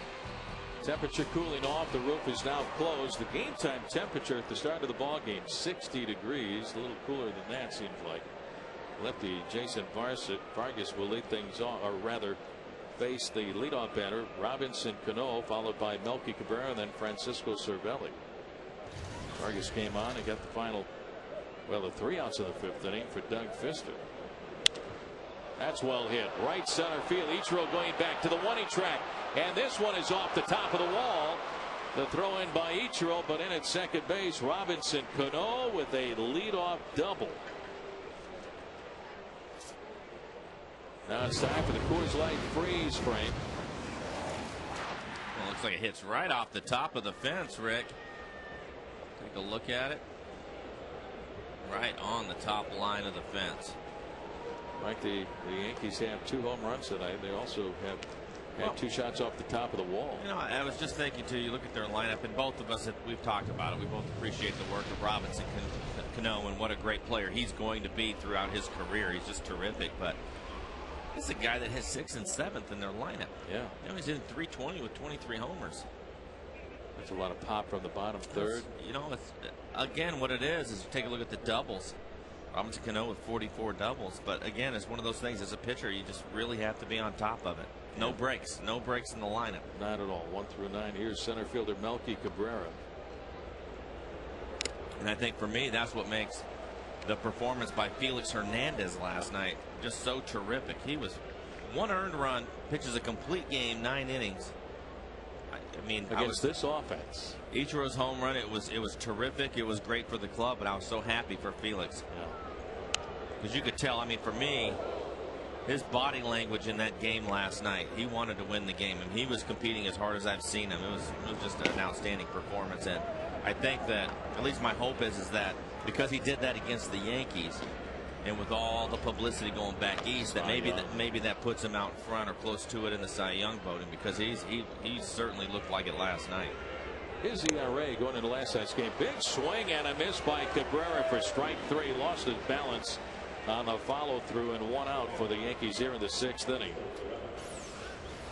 Take a look at the swing by Cabrera. Just completely fooled on the pitch. That was by him. He just tried to catch up to it and couldn't do it. But just an outstanding performance last night by Felix Hernandez. He went into last night's game with a 2.54 ERA, and now it's down to 2.42. That's tough to do. It is tough to do this time of the year with the amount of innings. 216 innings under his belt now, so it's not going to move a lot. You have to do something pretty special to have it drop like that, and I think last night was one of them. Francisco Cervelli takes inside for ball 1. I was talking with Ken Singleton before the game, who played in the big leagues for a long time, as you know, with the Expos and other clubs. And terrific hitter. Very good hitter. Now the voice on television for the Yankees, and he asked me if they'd taken the gloves off of Felix. I said yes, they have. They're letting him go. Inside with a breaking ball, ball 2, 2 balls and no strikes. And the thing about Felix last night, Mike, was that he was only at 91 pitches through 8 innings. So Don said, you better believe it, you're going to go out there in the ninth. Well, and I think that's been the biggest change that you see, is now he expects to do that. He wants to do that because he knows that if he's on his game, he's going to get the opportunity. You know, you look at the other night, I want to get excited about somebody else, Ryan Rowland-Smith, and the job that he did, and the fact that after the 7th inning, Don put him back out there in the 8th, and that's all Ryan talked about after the game, or most of it, was the fact that Don trusted him enough to put him back out there in the 8th inning. And he was at 105 pitches after 7. Yeah, let him go. Big, strong guy. Throwing the ball well. And it's so important to, at times, get into that 8th and 9th inning. There he is, the lefty Ryan Rowland-Smith, who picked up his 4th win of the year with a 4-1 win over the White Sox. That was on Wednesday night. Beat Gavin Floyd. That's well hit left field. Hall going back, and this one is going to be off the top of the wall. Cano's going to score. In at second, the throw to second, and out at second base. Cervelli. Holy smokes, what a throw by Bill Hall. Off the wall. Hall's throw on the money to Tuiasosopo. But the Yankees now lead 7-1. Take a look at it. This ball hits right in the middle of the fence. Nice play by Hall. Fields it perfectly, gets himself a nice 2-hopper, and then fires a strike into second base. Tuiasosopo putting the tag down. Nice play. What a throw by Bill Hall, playing the carom off the wall. So 2 outs in the inning, 1 run in. Derek Jeter, the Yankee captain, is up there. First run that Vargas has given up in relief, fouled out of play, and the count is 0-1. Well, not too many guys have been as consistent throughout their careers as this guy right here. You know what you're going to get every day, right? Yeah.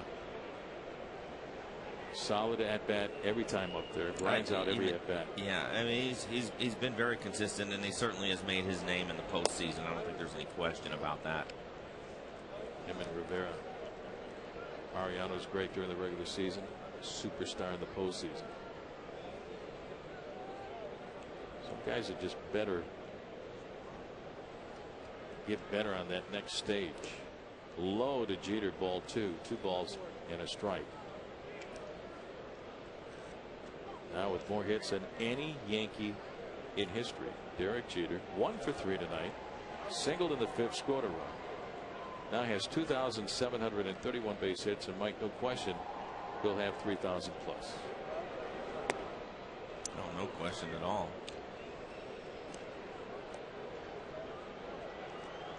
Those are the numbers for his postseason career. Hitting over 300, 17 home runs in the postseason, and almost 50 runs batted in. Look at that, 123 games in the postseason. Chopper wide of third, but Beltre is there. Fires across in time to get Jeter. And that is out number 3. But the Yankees add another run, and we go to the bottom half of the 6th. Here at Safeco Field, our score, the Yankees 7 and the Mariners 1.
His calendar brought to you by Sleep Country USA.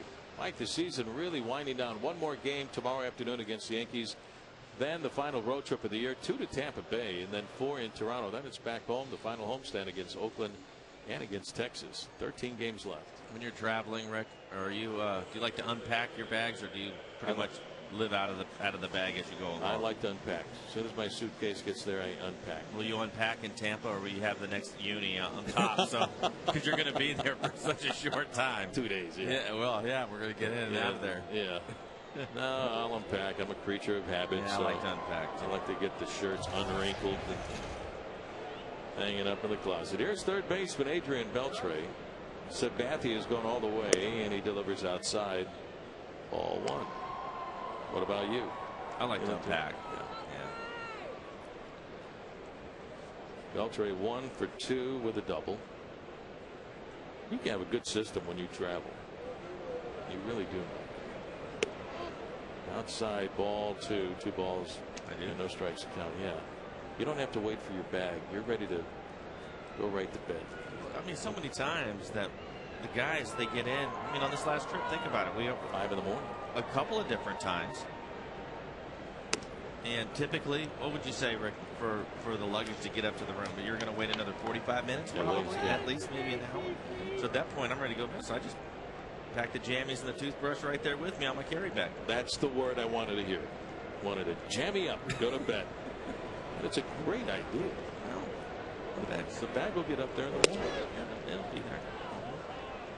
3-1 the count. I mean, but that goes back from playing, Rick. You know, it's the same thing. You just, so many times, especially here in Seattle, the guys have to travel a lot more than anybody else, and sometimes you're going to get in really late, and it's tough to get that sleep.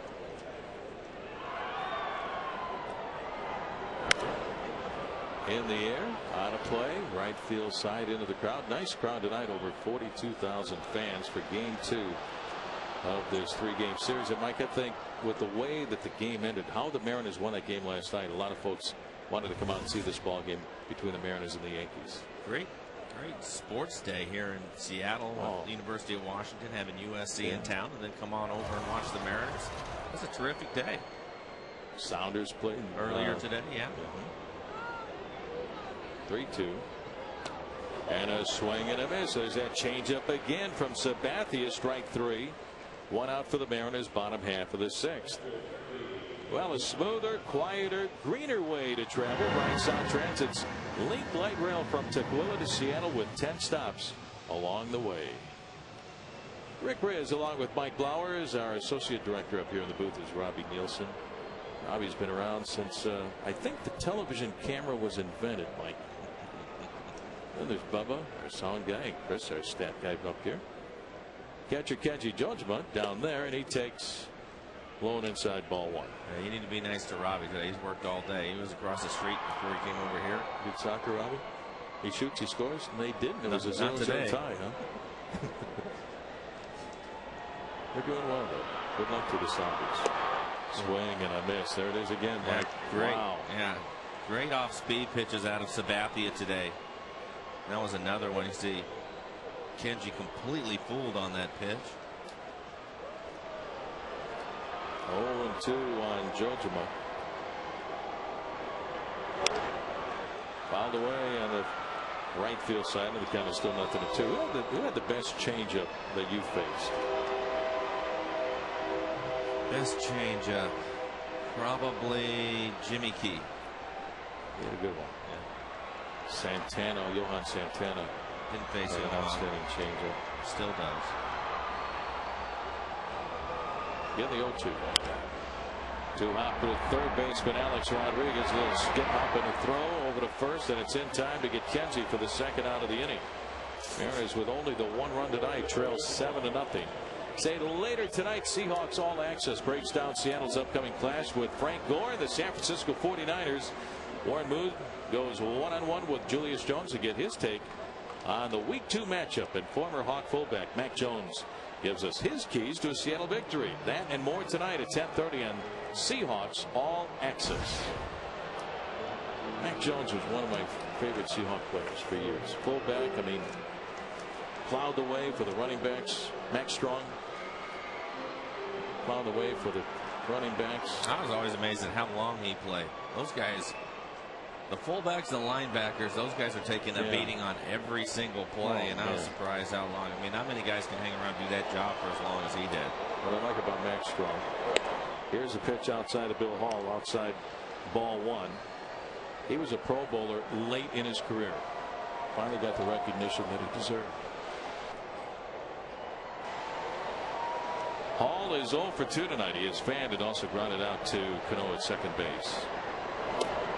Outside again, ball 2, 2-0.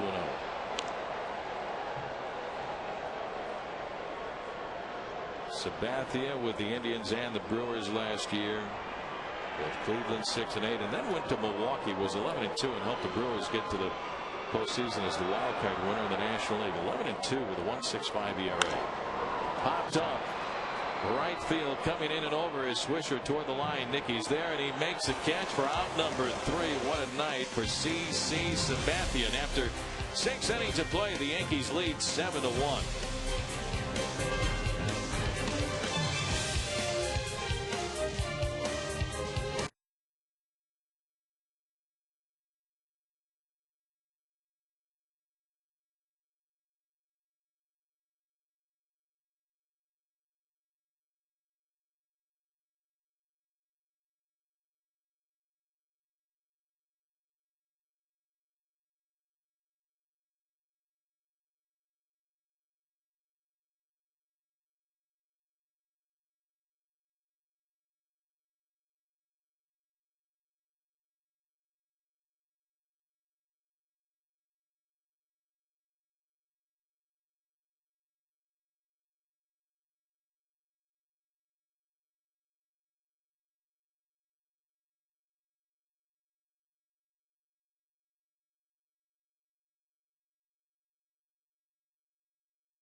Licensed.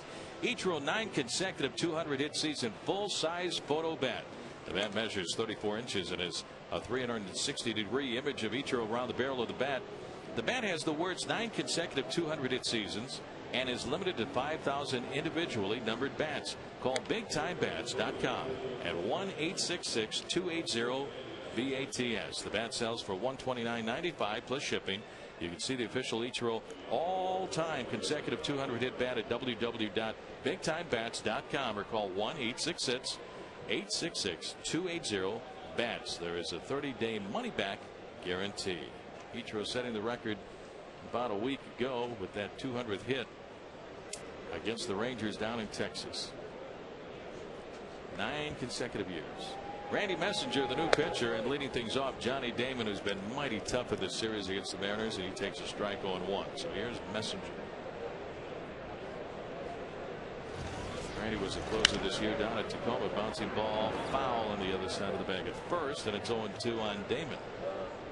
Damon 6 for 7 in the series so far. 3 for 3 tonight, Mike, with a couple of singles, a double. He had 3 hits last night, 2 doubles last night.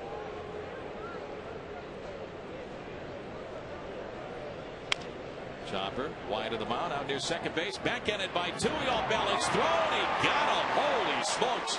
Toohey's doing a heck of a job defensively at second base in his second game since coming up from Tacoma. 1 out for the Yankees. Well, he grew up as a shortstop and then moved over to third. Take a look at him. And one thing that everybody knew of him coming out of high school is a terrific athlete. Nice play. That's hard to do. You know, when you spend so much time on the left side of the diamond, and then all of a sudden you're thrown over to the right. And those little things, throwing back across your body and being accurate, are tough. Art Teixeira shatters his bat, sawdust all over the place as he singles down the right field line. Teixeira on at first base. Man, nothing but shards of wood after he hit that pitch. His third base hit. Watch this. Shatters his bat right off of his thumbs. He is now a double away from hitting for the cycle. So there's the single, had the home run in the fifth, and a triple off the top of the wall, and a great attempt by Gutierrez back in the first inning. And here's A-Rod. 1 on, 1 away. The Yankees lead 7-1. 6 of their 11 base hits have been for extra bases. 2 home runs, 3 doubles, and a triple. A-Rod is 0 for 2. He's grounded out to Beltre at third. Lined out to Matt Tuiasosopo. Diving catch to his right. Turned that into a 4-run assisted double play. And he walked in the fifth.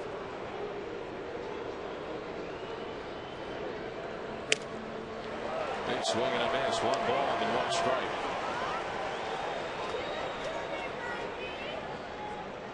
Randy Messenger taking over from Jason Vargas, who went 2 innings, gave up 1 run and 2 hits, no walks, struck out a couple. Doug Fister started, went 4 plus.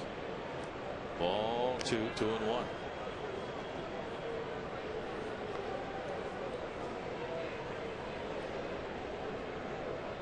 Yankees the best record in the major leagues, but on May the 14th, month and a half into the season, they were 500, 17-17. Fly ball lifted into right field. Ichiro back just a few steps, gets underneath it. 2 outs. Back to first goes Teixeira.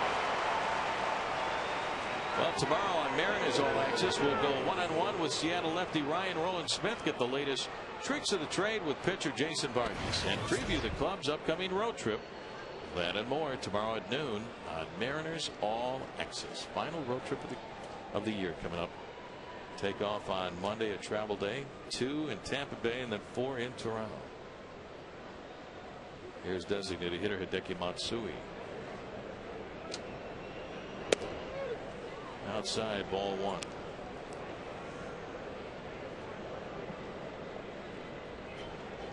I'll make it a strike. 0-1 the count. Tracer shows it just a little bit outside. Doesn't matter. Mr. Riley's going to decide. Might call it a strike. Now it's 0-2 on Matsui.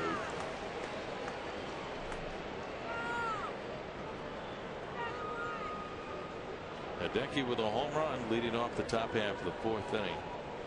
His 26th home run of the year. That's a Yankee record, the most by a Yankee DH. Don Baylor hit 25 home runs back in 1984 with the Yankees. Strike 3 called. So Randy Messenger strikes out Matsui looking. No runs, a hit for the Yankees, and 1 man left on. 7th inning stretch time after 6.5 hour score. The Yankees 7 and the Mariners 1.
by Money Tree. Providing immediate cash for your business is our business. Apply for a business loan at moneytreeinc.com. By Metropolitan Appliance, the only appliance store you'll ever need. Now open Sundays. And by Taco Del Mar, home of the $4.99 Mondo Burrito. Nice crowd tonight, 43,173. Some of the folks bundled up in blankets. Game time temperature was 60 degrees. Game 2 of the series, Yankees lead by a score of 7-1. Tuiasosopo leads it off against Sabathia. Inside, ball 1. Tui turning down a chance a few years ago to play football at the University of Washington. Signed with the Mariners back in the draft about 4 or 5 years ago. And the dirt. It's away from the catcher. Cervelli, ball 2. 2 balls and no strikes. Because of signing free agents, the Mariners didn't have their first pick until the 3rd round that year. And Tui was like the 83rd pick by the Mariners. The only reason why he was the 83rd pick by the Mariners because a lot of other clubs thought he was going to play football at the University of Washington. And they passed on him. Still available. But that was the first pick for the Mariners in that draft. 2-1 on Tui.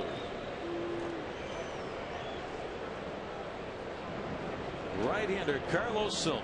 Appointment up down to the bullpen. We haven't seen Carlos in a long time, out with a bad shoulder early in the season.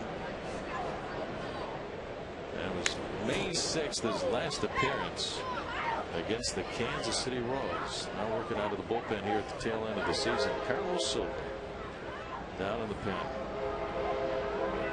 Made a few appearances on a rehab assignment down at Tacoma.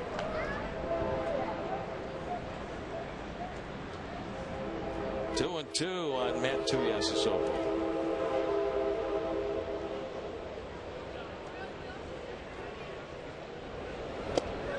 Strike 3 called. Got him looking on a breaking ball. 1 out for the Mariners, bottom of the 7th inning. 8 strikeouts for C.C. Sabathia. Mariners and the Yankees wind down the series tomorrow afternoon. It'll be Ian Snell, Mike against Java Chamberlain. See how Ian fares tomorrow. He's going to have a bit of a challenge with the Yankees. Pretty patient club. Chamberlain, as everybody knows, throws hard. So the guys have to turn it up a notch on the bats. Shortstop Josh Wilson with the foul back 0-1. So come on by the ballpark. Game time is 1:10 tomorrow. And it's on the road on Monday.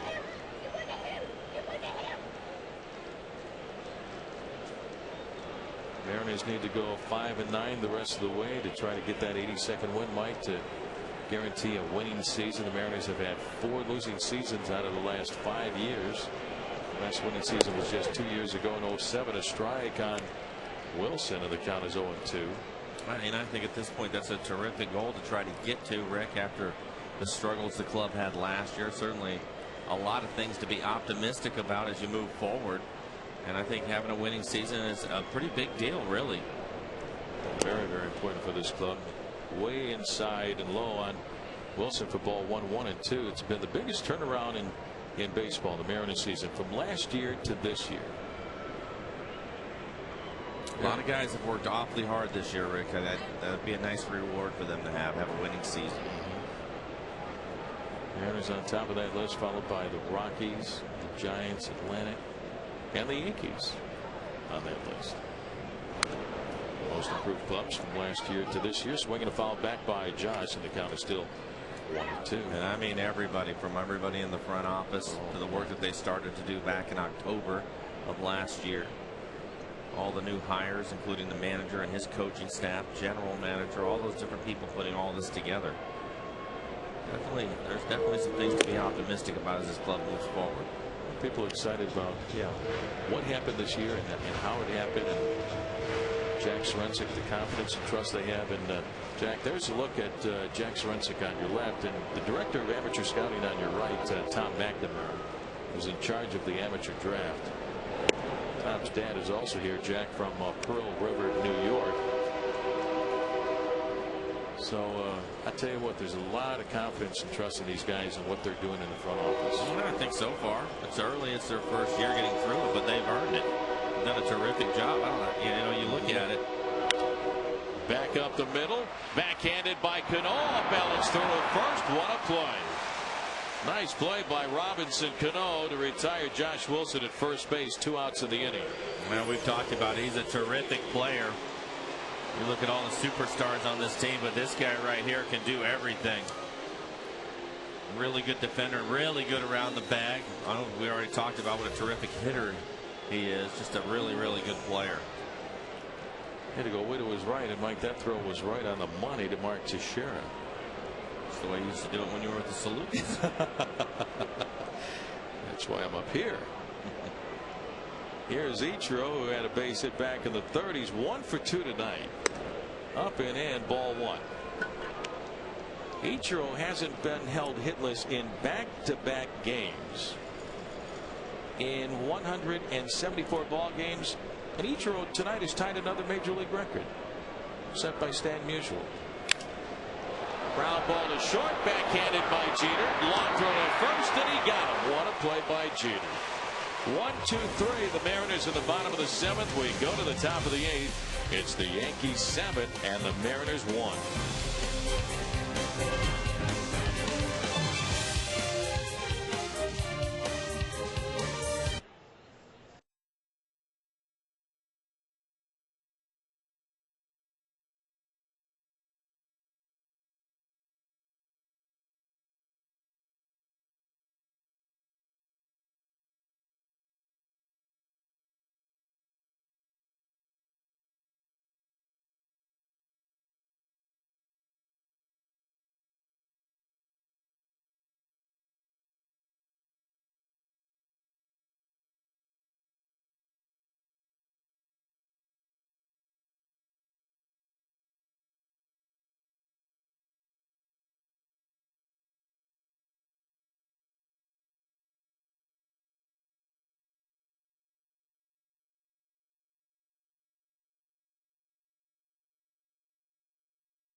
Casino, the entertainment capital of the Northwest.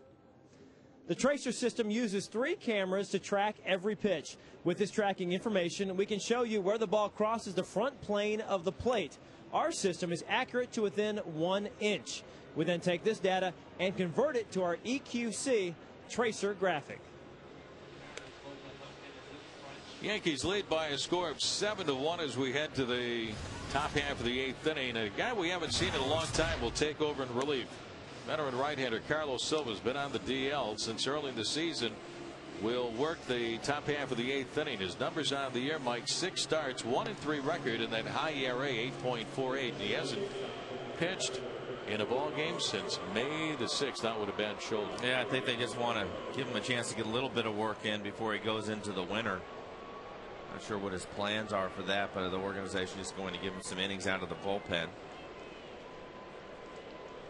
So Silva takes over here in the 8th inning, and he'll face Nick Swisher, Robinson Cano, and Melky Cabrera. Yankees 7 runs on 12 hits, a couple of home runs. Mariners 1 run and just 4 hits tonight off of C.C. Sabathia. 0-1.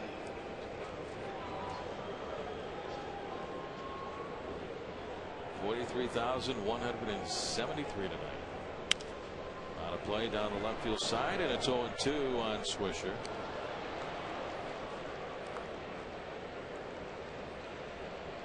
Carlos, his 2nd year with the ball club.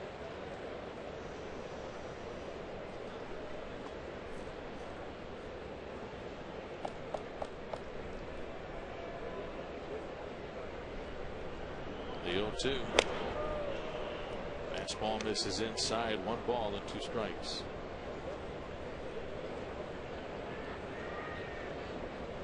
Nick, a switch hitters, numbers from the left side and the right side. Pretty consistent, very consistent, both sides of the plate. Down the left field line, foul ball. Nice pickup by Mariners ball girl. And it's still 1-2 on Swisher. One of the most consistent switch hitters I've seen down through the years, Mike, was Eddie Murray of the Baltimore Orioles. His numbers were just right on from both sides of the plate. Hard to do. You don't find that very often. Usually a guy's better from one side than the other. I don't know what the numbers are, but just kind of thinking back and assuming this, I'd say that Robbie Alomar was pretty good from both sides of the plate.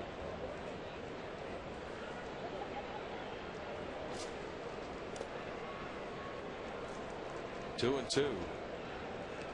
You talk to a lot of switch hitters, and some will tell you that, hey, I'm a different hitter from one side of the plate than the other. That was the one thing about Eddie Murray. He looked like he had the same stance on both sides of the plate. He wasn't different. Right. One of the few. Ground ball is short, and up with the ball is Josh Wilson. 1 away for the Yankees here in the top half of the 8th. So Carlos Silva takes care of the first battery bases. Let's take a look at our Quest high-speed pitch. CC Sabathia throwing 97 tonight. Doug Fisker threw 91.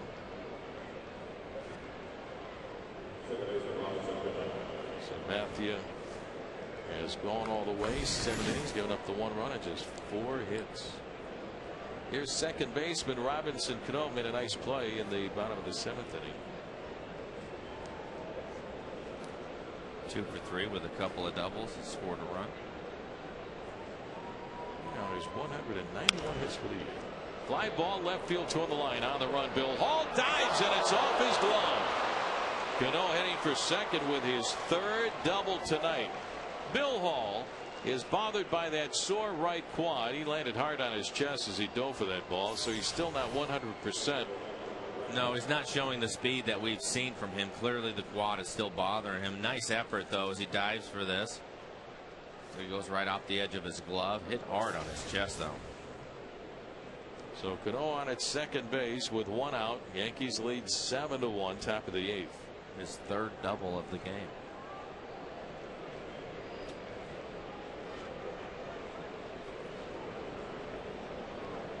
Melky Cabrera swings and fouls one back and out of play. 0-1. In this series, you have the number 1, 2, and 3 guys in the American League with the most hits in the league. Ichiro has over 200. You have Derek Jeter, who is number 2 with 196 hits, and then Robinson Cano is 3rd with 191. 1-1 on Cabrera. Ichiro with a hit tonight now has 210. 1-2.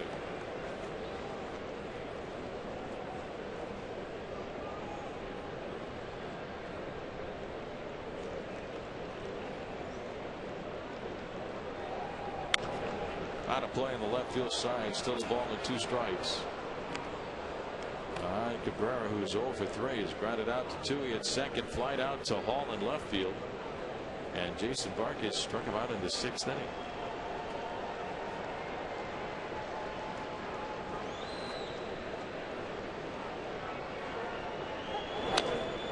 Fouled away, still 1-2. Story last night, the comeback win over the Yankees. Ichiro with that game-winning hit, bottom of the 9th inning. Felix Hernandez, the complete game victory, his 16th win of the year. The Mariners beat the best closer on the planet, Mariano Rivera. Inside, ball 2, 2 balls and 2 strikes. Blow, what was it like facing Mr. Rivera back then? It wasn't a lot of fun, like a lot of guys will say. This is good. I think for the Mariners, one guy I think had success against him was Edgar. Everybody else I think struggled off of him. It's nothing unusual about that when you look at his overall numbers. Unbelievable numbers throughout the years, especially his numbers in postseason play. He's started off as a starter, then went to the bullpen. He was setting up for John Wetman back in 1995. Line drive, base hit down the right field side. Cano running third, heading home. Up with the ball is Ichiro. The throw will go into second base to keep Cabrera to an RBI single, and the Yankees lead 8-1. This copyrighted telecast is presented by authority of the Seattle Mariners and may not be reproduced or retransmitted in any form, and the accounts and descriptions of this game may not be disseminated without the expressed written consent of the Seattle Mariners.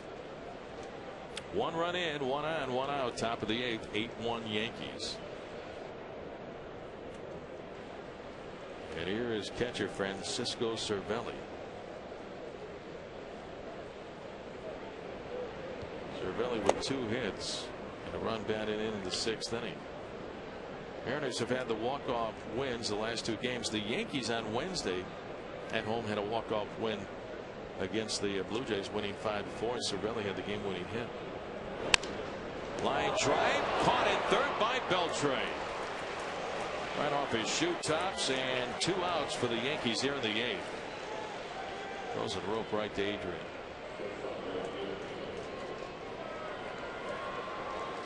Brings up Derek Jeter. Jeter 1 for 4, singled, scored a run in the 5th inning. That's when the Yankees came up with 4 of their 8 runs. They got 4 runs without a hit, without an out being recorded. Mark Teixeira hit a 3-run home run. Damon had an RBI single. Outside, ball 1.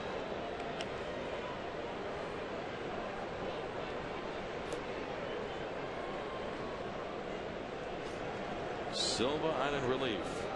Finster, Vargas, Messenger, and now Carlos Silva. Up and in, ball 2. 2 balls and no strikes. For the first time, Derek Jeter and the Yankees didn't go to the playoffs last year. The first time in 16 seasons they didn't get to the playoffs. Going back to 1993.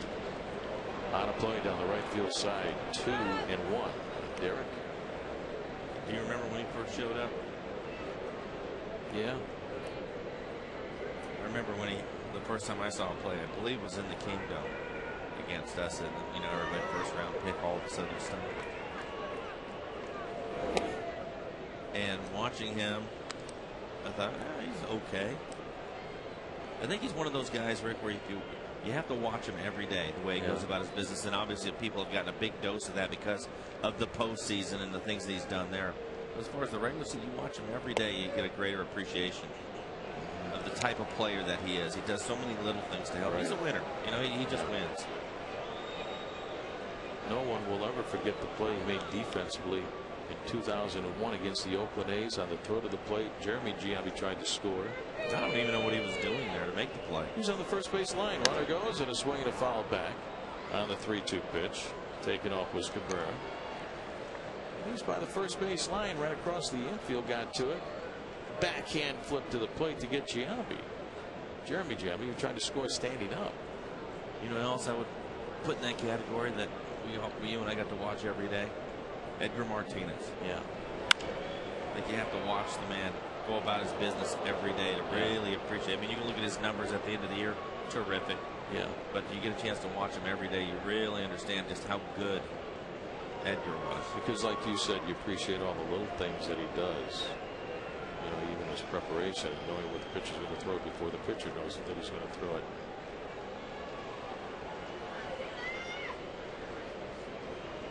Runner goes 3-2. Fouled away again by Jeter. Another guy like that for me, Mike, was I knew he was good, but I didn't know how good he was until he came over here and I had a chance to see him play every day. Was John Olerud. Terrific. How good he was defensively. Very good defender. Pretty consistent. Yep. The fastball right there. Staying with the fastball to Jeter. On a play again. On another 92-mile-an-hour fastball, still 3-2 on Derek. I think there's something to be said for that. I mean, there's certain guys that just jump out at you. Ken Griffey Jr. Just jumps out there. He's terrific. Yeah, just terrific. You can see him one time and know that. Yeah. The other guys, you know, you have to get an appreciation for the way they go about their business. And it's down and away for ball 4. So Derek Jeter with the walk, and the Yankees have runners at first and second with 2 outs. They lead 8-1 here in the top of the 8th. And here comes manager Don Wakamatsu out of the dugout. There's activity down in the bullpen. I think it's going to be Luke French. So Luke French, the left-hander, will come in to face a left-handed bat of Johnny Damon. 8-1 New York. We're going to be back after this timeout.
Youngsters 14 and under will be eligible for great prizes, including the Mariner Moose birthday party at Safeco Field, a Fender guitar, autographed jerseys, and more.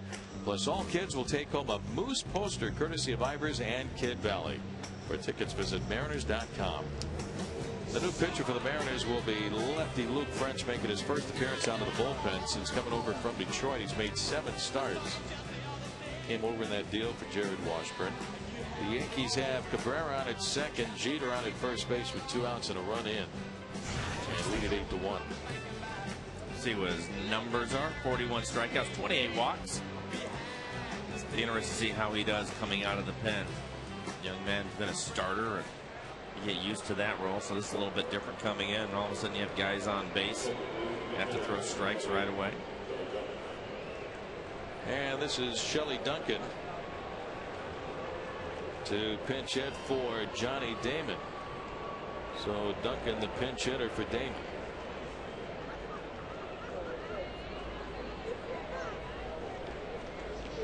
Son of Dave Duncan, the pitching coach for the St. Louis Cardinals and former Major League catcher. Outside, ball 1 on Duncan. On deck is Mark Teixeira. You don't see too many former catchers who are pitching coaches, but it's worked very well for Dave Duncan and Tony La Russa. I don't know if I've ever seen that.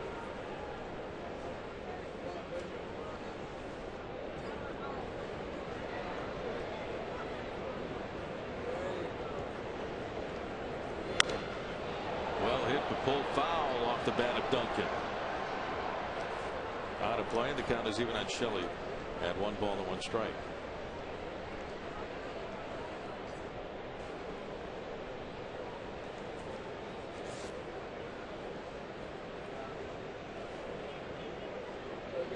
Cabrera on at second, Derek Jeter on at first base. 2 outs, 1 run in here in the 8th.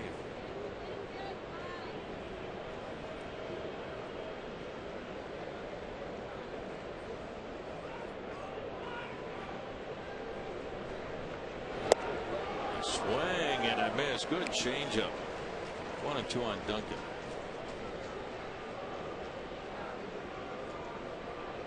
Mike, at this point of the season, was number of call-ups from the minor leagues. Managers have a lot of options late in the ball game. Yeah, a lot of times you get into games that are a little bit lopsided like this one. You're going to see some of the other guys get a chance to do some things. 2 on, 2 outs.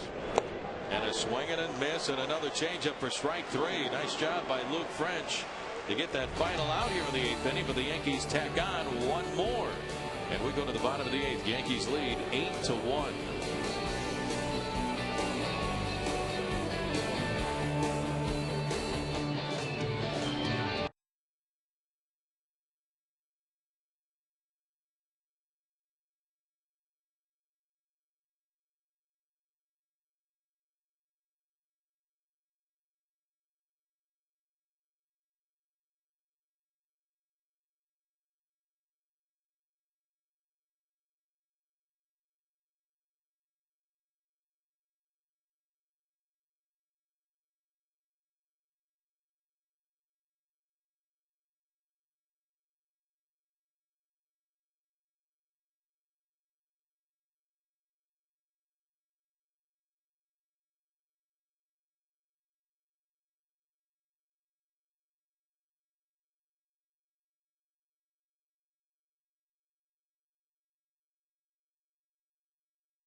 The left-hander C.C. Sabathia, 1 a night for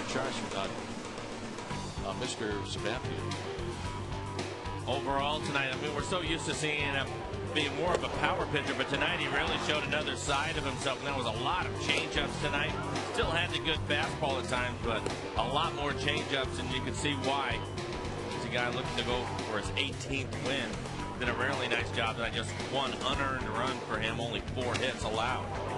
He takes his line drive right off the top of his chest by Franklin Gutierrez in the bottom half of the 5th inning. Stays in the game. He goes 7 innings tonight. Wicked line drive. But he gave up only 1 run tonight. It was an unearned run back in that 5th inning on the throw in there by Alex Rodriguez that allowed Gutierrez to score on the play. So the new pitcher, Brian Bruni, delivers, and it's a strike on Gutierrez, leading off the bottom of the 8th. So this is Brian Bruni.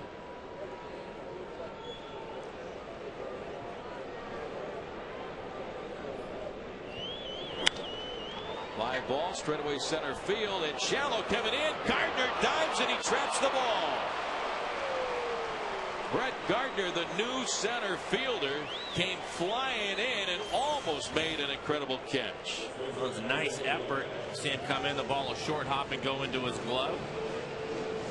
Chuck Merriweather, or Laz Diaz, excuse me, the second base umpire tonight, was out making the call. Look at that effort by Gardner, but he came up short. So Gardner, the new center fielder. Cabrera was in center. He's now in left field. So some defensive changes for the Yankees. Jose Lopez with a towering pop-up out of play in the left field side. Man, that one almost hit a beam up there. Holds up the roof.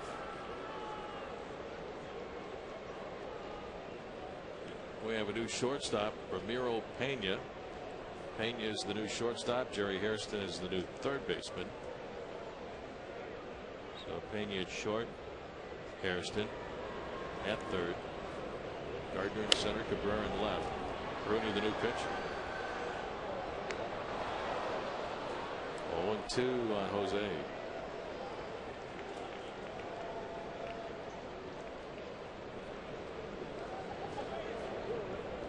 Lopez reached safely on that error in the 5th.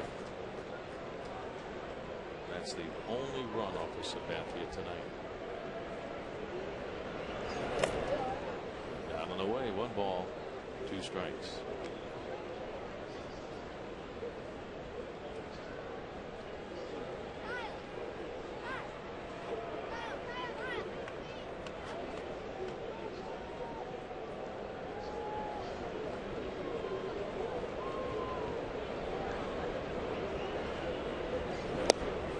Down and away, ball 2, 2 balls and 2 strikes.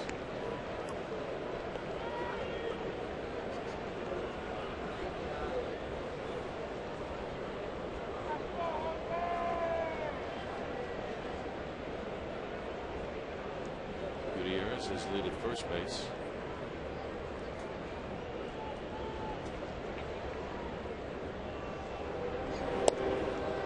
Swing and a miss for strike 3. 1 out for the Mariners. Bottom of the 8th with 1 man aboard. 8-1 Yankees. They have 8 runs on 14 base hits and a couple of home runs.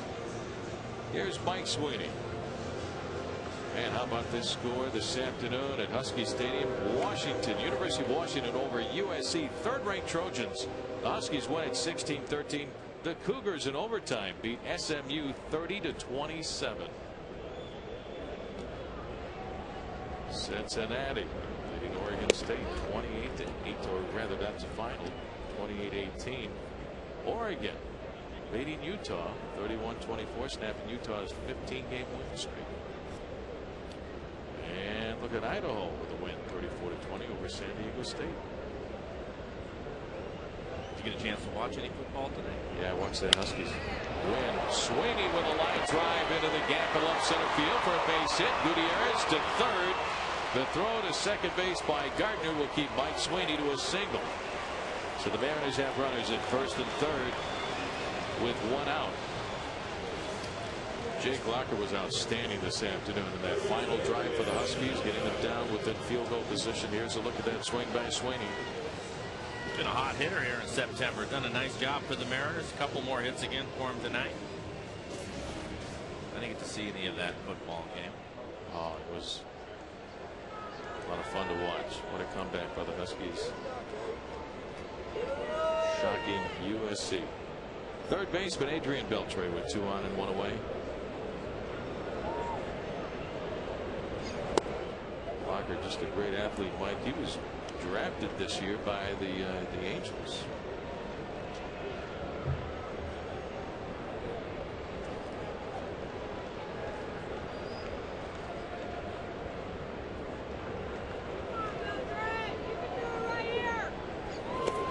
Down and away, good stop by Cervelli, the catcher. Ball 2, 2-0 on Beltre.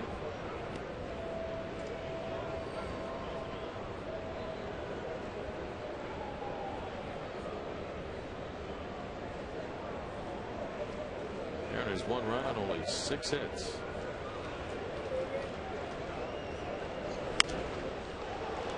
Up in the air and out of play on the first base side. 2-1.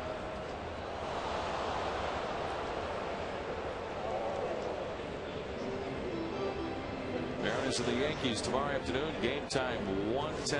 Final game of the series in the homestand. Ian Snell against Jabba Chamberlain.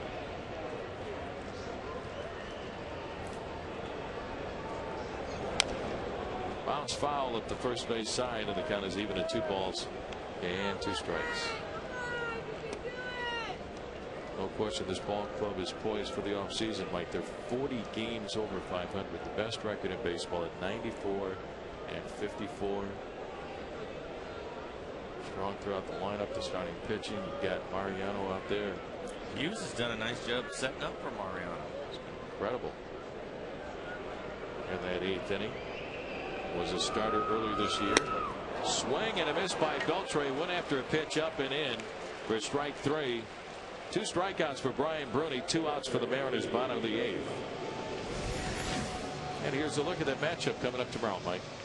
See Chamberlain, ERA at 4.39. Going to be throwing hard tomorrow. He'll be in the mid-90s. Then Ian Snell, he can rush it up there at times. I've seen him throw 95 miles an hour. Here's a look at Jabba Chamberlain out of Lincoln, Nebraska.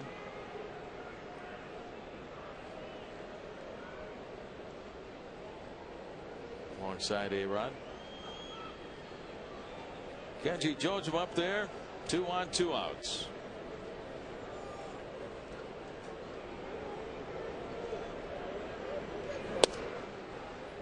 Ball 1.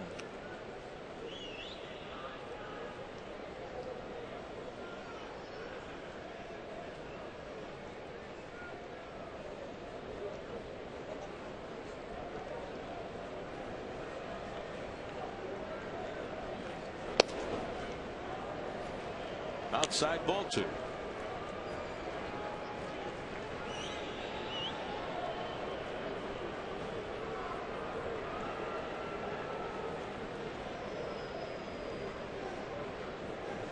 Earning a chance to get in some work. And it's down low. Ball 3. 3-0. I'll make it a strike. 2-1. Sometimes tough to see Mike's call. He just kind of punches his right arm. And Mike Riley, the home plate umpire.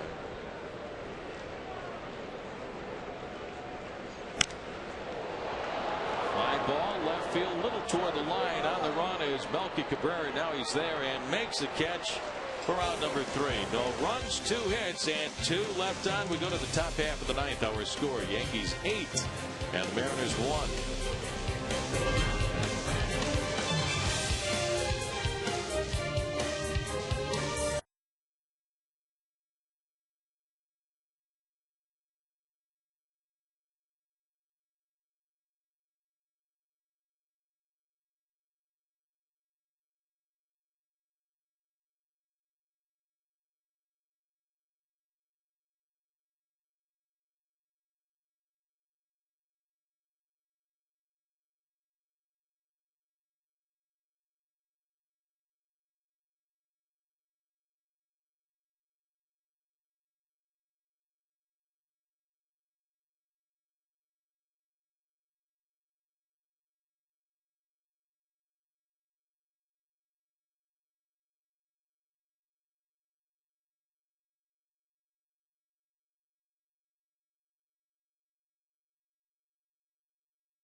Top half of the 9th inning. Say, catch all of the action of the 2009 Major League Baseball postseason on Fox and TBS. The excitement begins on October the 7th with the Division Series on TBS. Rick Riz along with Mike Blowers. Top of the 9th inning. 8-1 Yankees defensive change. Michael Saunders takes over in left field. Good idea. Bill Hall's been trying to play, has that quad problem. So probably a good idea to get him out of the game, give him a chance to get some treatment. Especially with coming back with a day game tomorrow, Rick. So Bill Hall out of the ball game and Saunders takes over. Leading things off will be first baseman Mark Teixeira. Mike, talking about the postseason. Yes. Ball club in the American League that could beat the Yankees right now? Yes. I think Boston can. I think either Detroit or Minnesota can. The Angels. I think they can all beat them. Well, once you get there, you got to have the pitching. You got to have those 1-2 guys, games 1 and 2, and then come back and do it again. Yeah, I would agree with that. And you better be really strong at the back end of your bullpen. So, and you better be able to figure out how to score some runs instead of slug. I mean, you got to be able to put the ball in play, move some runners along, because when you get the great pitching like that, you got to figure out how to manufacture some runs. Well, you do. I think maybe that's where the Yankees have a bit of an advantage because of their new ballpark. Well hit left center field by Teixeira, and it's gone. Goodbye baseball. Mark Teixeira, 1 home run from the left side, this one from the right side. Home runs by Teixeira from both sides of the plate tonight, and the Yankees lead it 9-1. He has been a one-man wrecking crew tonight. 5 RBIs in the game for Teixeira. Take a look at it. 2 homers and a triple in the game. He needed a double for the cycle in the game, but he went ahead and got a couple more bases tacked onto it for the home run. Wow. His home run left-handed off the starter Doug Fister in the top half of the 5th inning. Now this one right-handed off the lefty Luke French. Leading off the top half of the 9th inning, out by the landing in left center field. 9-1 Yankees. That doesn't happen very often. What a night for Teixeira. 4 for 5, 2 home runs and a triple. This is Brett Gardner, the new center fielder, batting an A-Rod spot in the order. Gardner's first at bat. He's hitting .280. He has 3 home runs and 23 runs batted in. Strike at the knees from French. 1-1.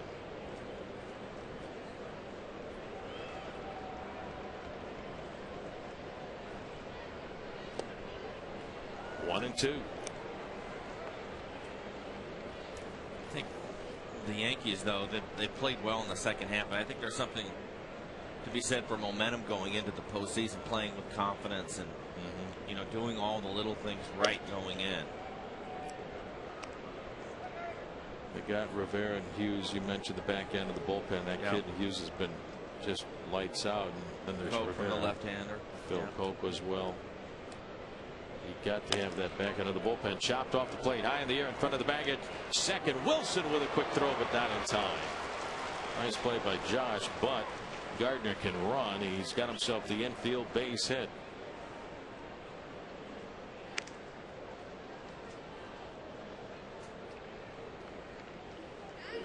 Here is Juan Miranda. This is Miranda pinch hitting for Matsui. Juan Miranda.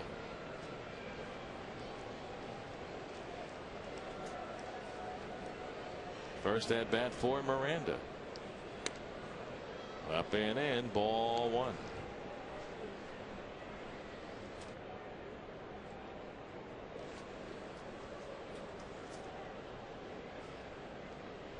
Young man out of Cuba.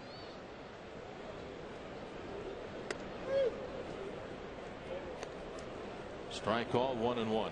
Interesting story. We were just down in Anaheim to play the Angels. Kendry Morales having a great year. Yeah, you spent some time talking to him. He's from Cuba.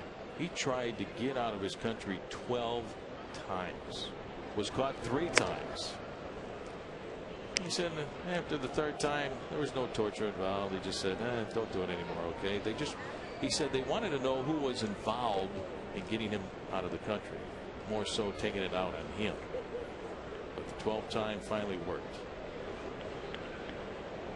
And the Angels are really happy that it did.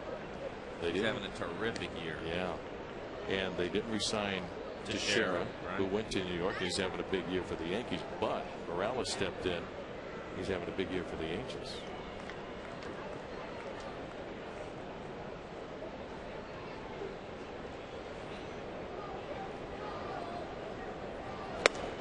Swing and a miss by Miranda. Miranda appeared in 5 games with the Yankees last year, was 4 for 10. This is his 3rd year in professional baseball.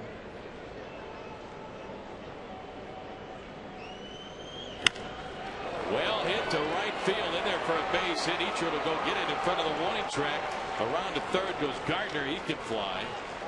So Miranda, Juan Miranda, drills one to the right field for a base hit. 1st and 3rd for the Yankees, nobody out. Again, falling behind in the count. Miranda up 3-2 in the count. Gets a couple of fastballs. Missed one of them, and this one he squares up into right. Joe runs over and gets it in quickly. Wow. 17 hits for the Yankees tonight. 9 runs, 17 safeties. This is Freddie Guzman, the hitter. And he takes a strike 0-1. So he's batting in Nick Swisher's spot in the order. And this is Guzman's first at bat since coming up from the minor leagues.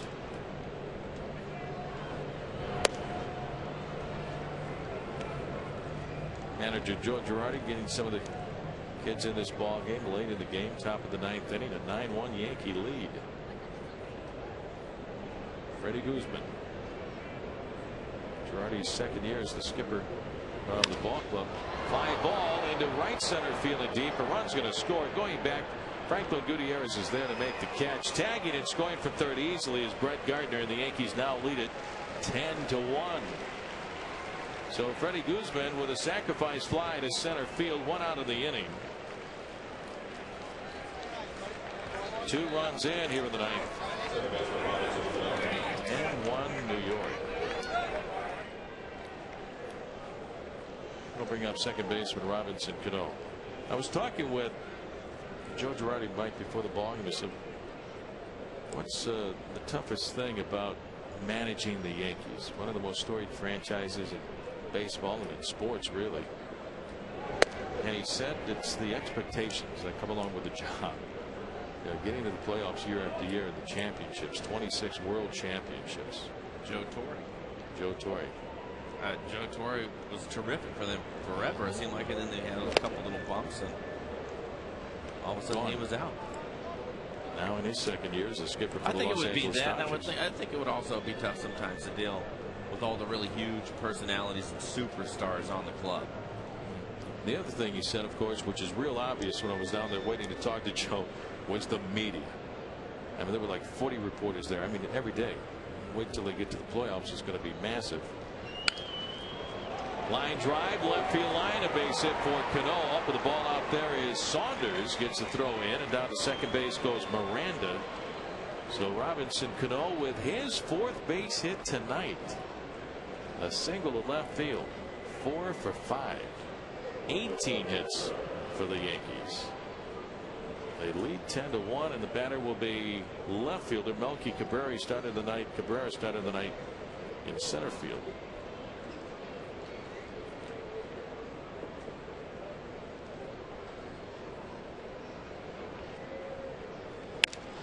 Ground ball is short. Wilson over to second. 1-2. He's reeling at first. Double play. 6-4-3. They get Cano at second. Double up Cabrera at first base. But the Yankees add 2 more, and we go to the bottom of the 9th inning. Our score: the Yankees 10 and the Mariners 1.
For the 9th inning.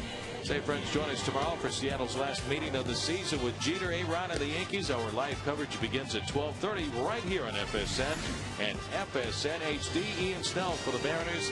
It'll be Java Chamberlain going for the Yankees. A lot of changes for New York as we go to the bottom half of the 9th inning. Jonathan Ababa-Dejeo is the new pitcher. Big right-hander takes over. Ababa-Dejeo, 26 appearances, Mike, 5-1 record. A lot of guys getting a chance to play in this game tonight. Take a look at all of those changes out there. Pretty much everybody knew Robinson Cano, I think, the only, and Cervelli behind the plate, the only two guys that started this game. And Freddie Guzman now in left field, Gardner in center, Cabrera is over in right field. He's played all three positions in the outfield tonight. Hairston at third, Pena at shortstop. Juan Miranda is the new first baseman. Michael Saunders leading off the bottom of the ninth inning. Back up the middle to his right. Cano backhands, off balance throw, low and wide, and Saunders is safe at first with an infield base hit.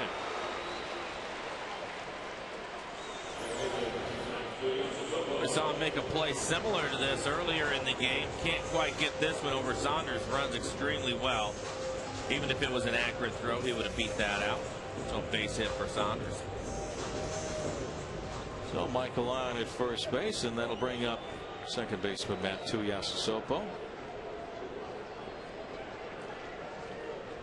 0 for 2 on the night is walked, lined out to center fielder Melky Cabrera back in the fourth inning. Struck out in the seventh. 1-0.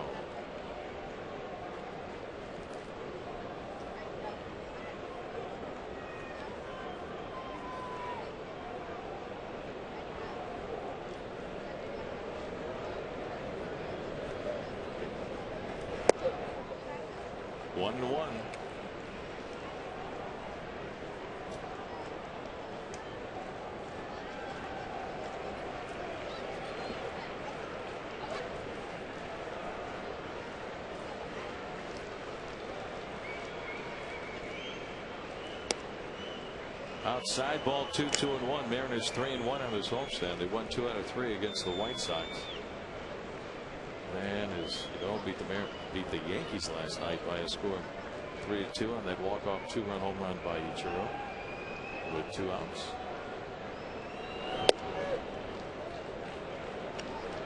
Yankees with a run in the first, run in the fourth. Big 4-run fifth inning. Continue to play add-on. 10 runs on 18 hits.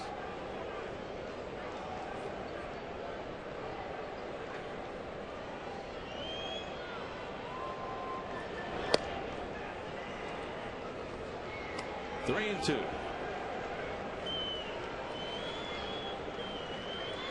On deck is shortstop Josh Wilson. Shame too he got hurt early in the year, Mike.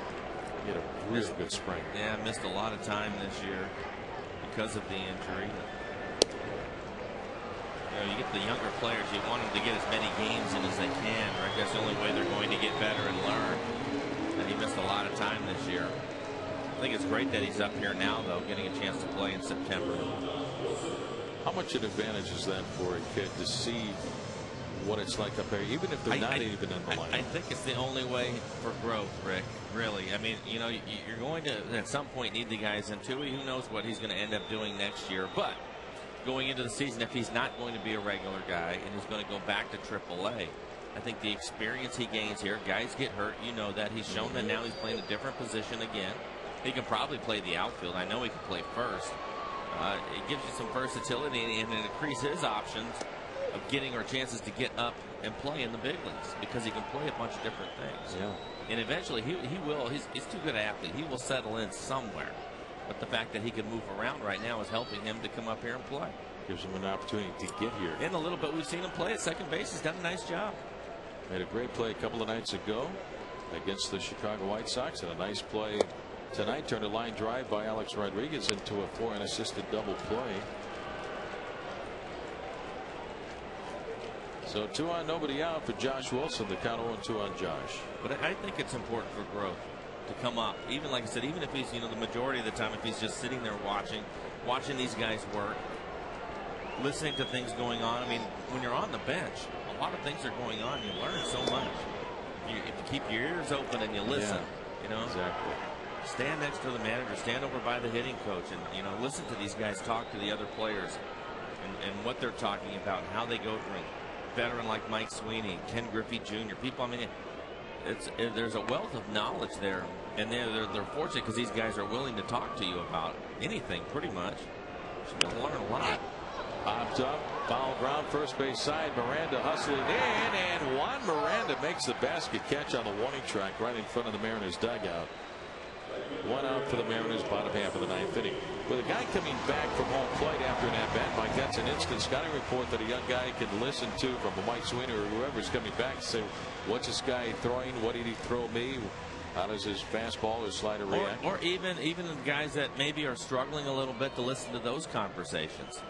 You know, or even if you get a chance to play for a couple of days and then go talk to them and ask guys, you know, what do you think? And, you know, for me, I would go, you know, what's the scouting report on me? How are they going to get me out? How do I make these adjustments? How do I change? All those different things. You work your way through it. I think it's invaluable. Ichiro fouls away a pitch. 0-1. And then, of course, you know, it's the initial part of it is just getting over the awe of all of it. You know, just so that you can relax and play the way that you played to get to this level. Okay, this is what it's like. Clubhouse is the trap. Play on the field. Derek Jeter isn't 10 feet tall. You know, I can get a hit at this level. You know, went out and I caught some ground balls. I did some things. I got a shot to play up here.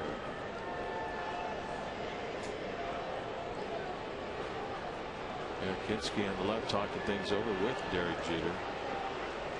It's always baseball 101 every night. Off the glove of the catcher Cervelli, but the runners hold. Tui at first and Saunders at second base. It's just an open classroom, Mike, as you mentioned. So much information every night that you pick up. I was talking with Adam Moore before the game this afternoon, and I'll tell you what, his eyes were wide open last night. A chance to watch the game after he made his debut a couple of nights ago. A debut, 14 innings. Yeah. Way to go, kid. Fouled away by Ichiro. The count stays at 2 balls and 2 strikes.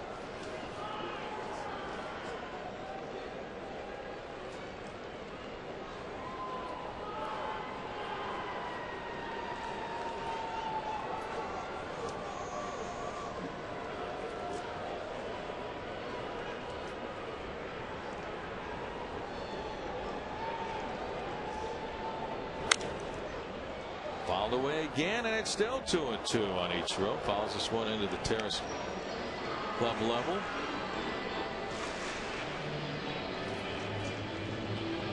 There's a look at Adam Moore. He's out there in the bullpen with Garrett Olson. Those two guys work together down at Tacoma. There's that exchange of information, Mike, going on. Just talking about baseball. You know, you never know what's going to click. Help you become a little bit better. Fouled away again.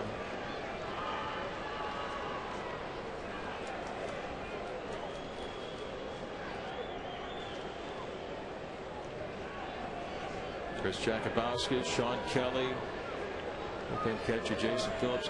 I think Phillips has been, the guy on the left right there, has been a real good addition because he's a former catcher in the big leagues.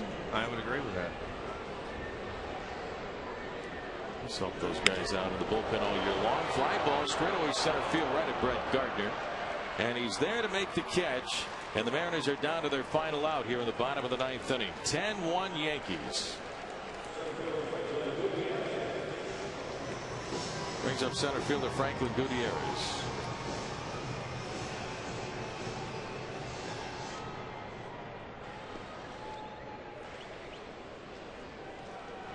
Join us right back here at the ballpark tomorrow afternoon. Game time 1:10, the final game of the series. Ian Snell against Jabba Chamberlain. And it's on the road to Tampa Bay for 2 and Toronto for 4. And back home for the final homestand of the year, Oakland and Texas. Ball 1. What sort of things did you want to find out during the course of the game when you first came up with the Yankees? What were you looking at? I had no idea what I was looking at, Rick. And that's the truth. You know, it felt like you make the progressions through A ball and Double A and Triple A, and all of a sudden you find yourself in the big leagues. And for me, I think that You really don't know all the different nuances. It's so much different here at this level. Scouting reports, they have them every day. They track you every single day, from the guys in the bullpen to the start of that day, who you're going to face tomorrow, defensive charts. You don't get any of those things in AAA. At least you didn't when I was there. And all of a sudden, all this there's a wealth of information. It's just a matter of how do I process it, what applies to me, how can I use these things. Broken back ground ball is short. Over to second for the force on Matt Tuiasosopo, and the ball game is over. Pena over to Cano for the final out of the game. And the Yankees take game 2 of the 3-game series 10-1. The series tied at 1-1 apiece. And tomorrow afternoon, the rubber match of the 3-game series. Ian Snell against Jabba Chamberlain. A lot of offense from the New York Yankees, and that's what they do. 10 runs on 8.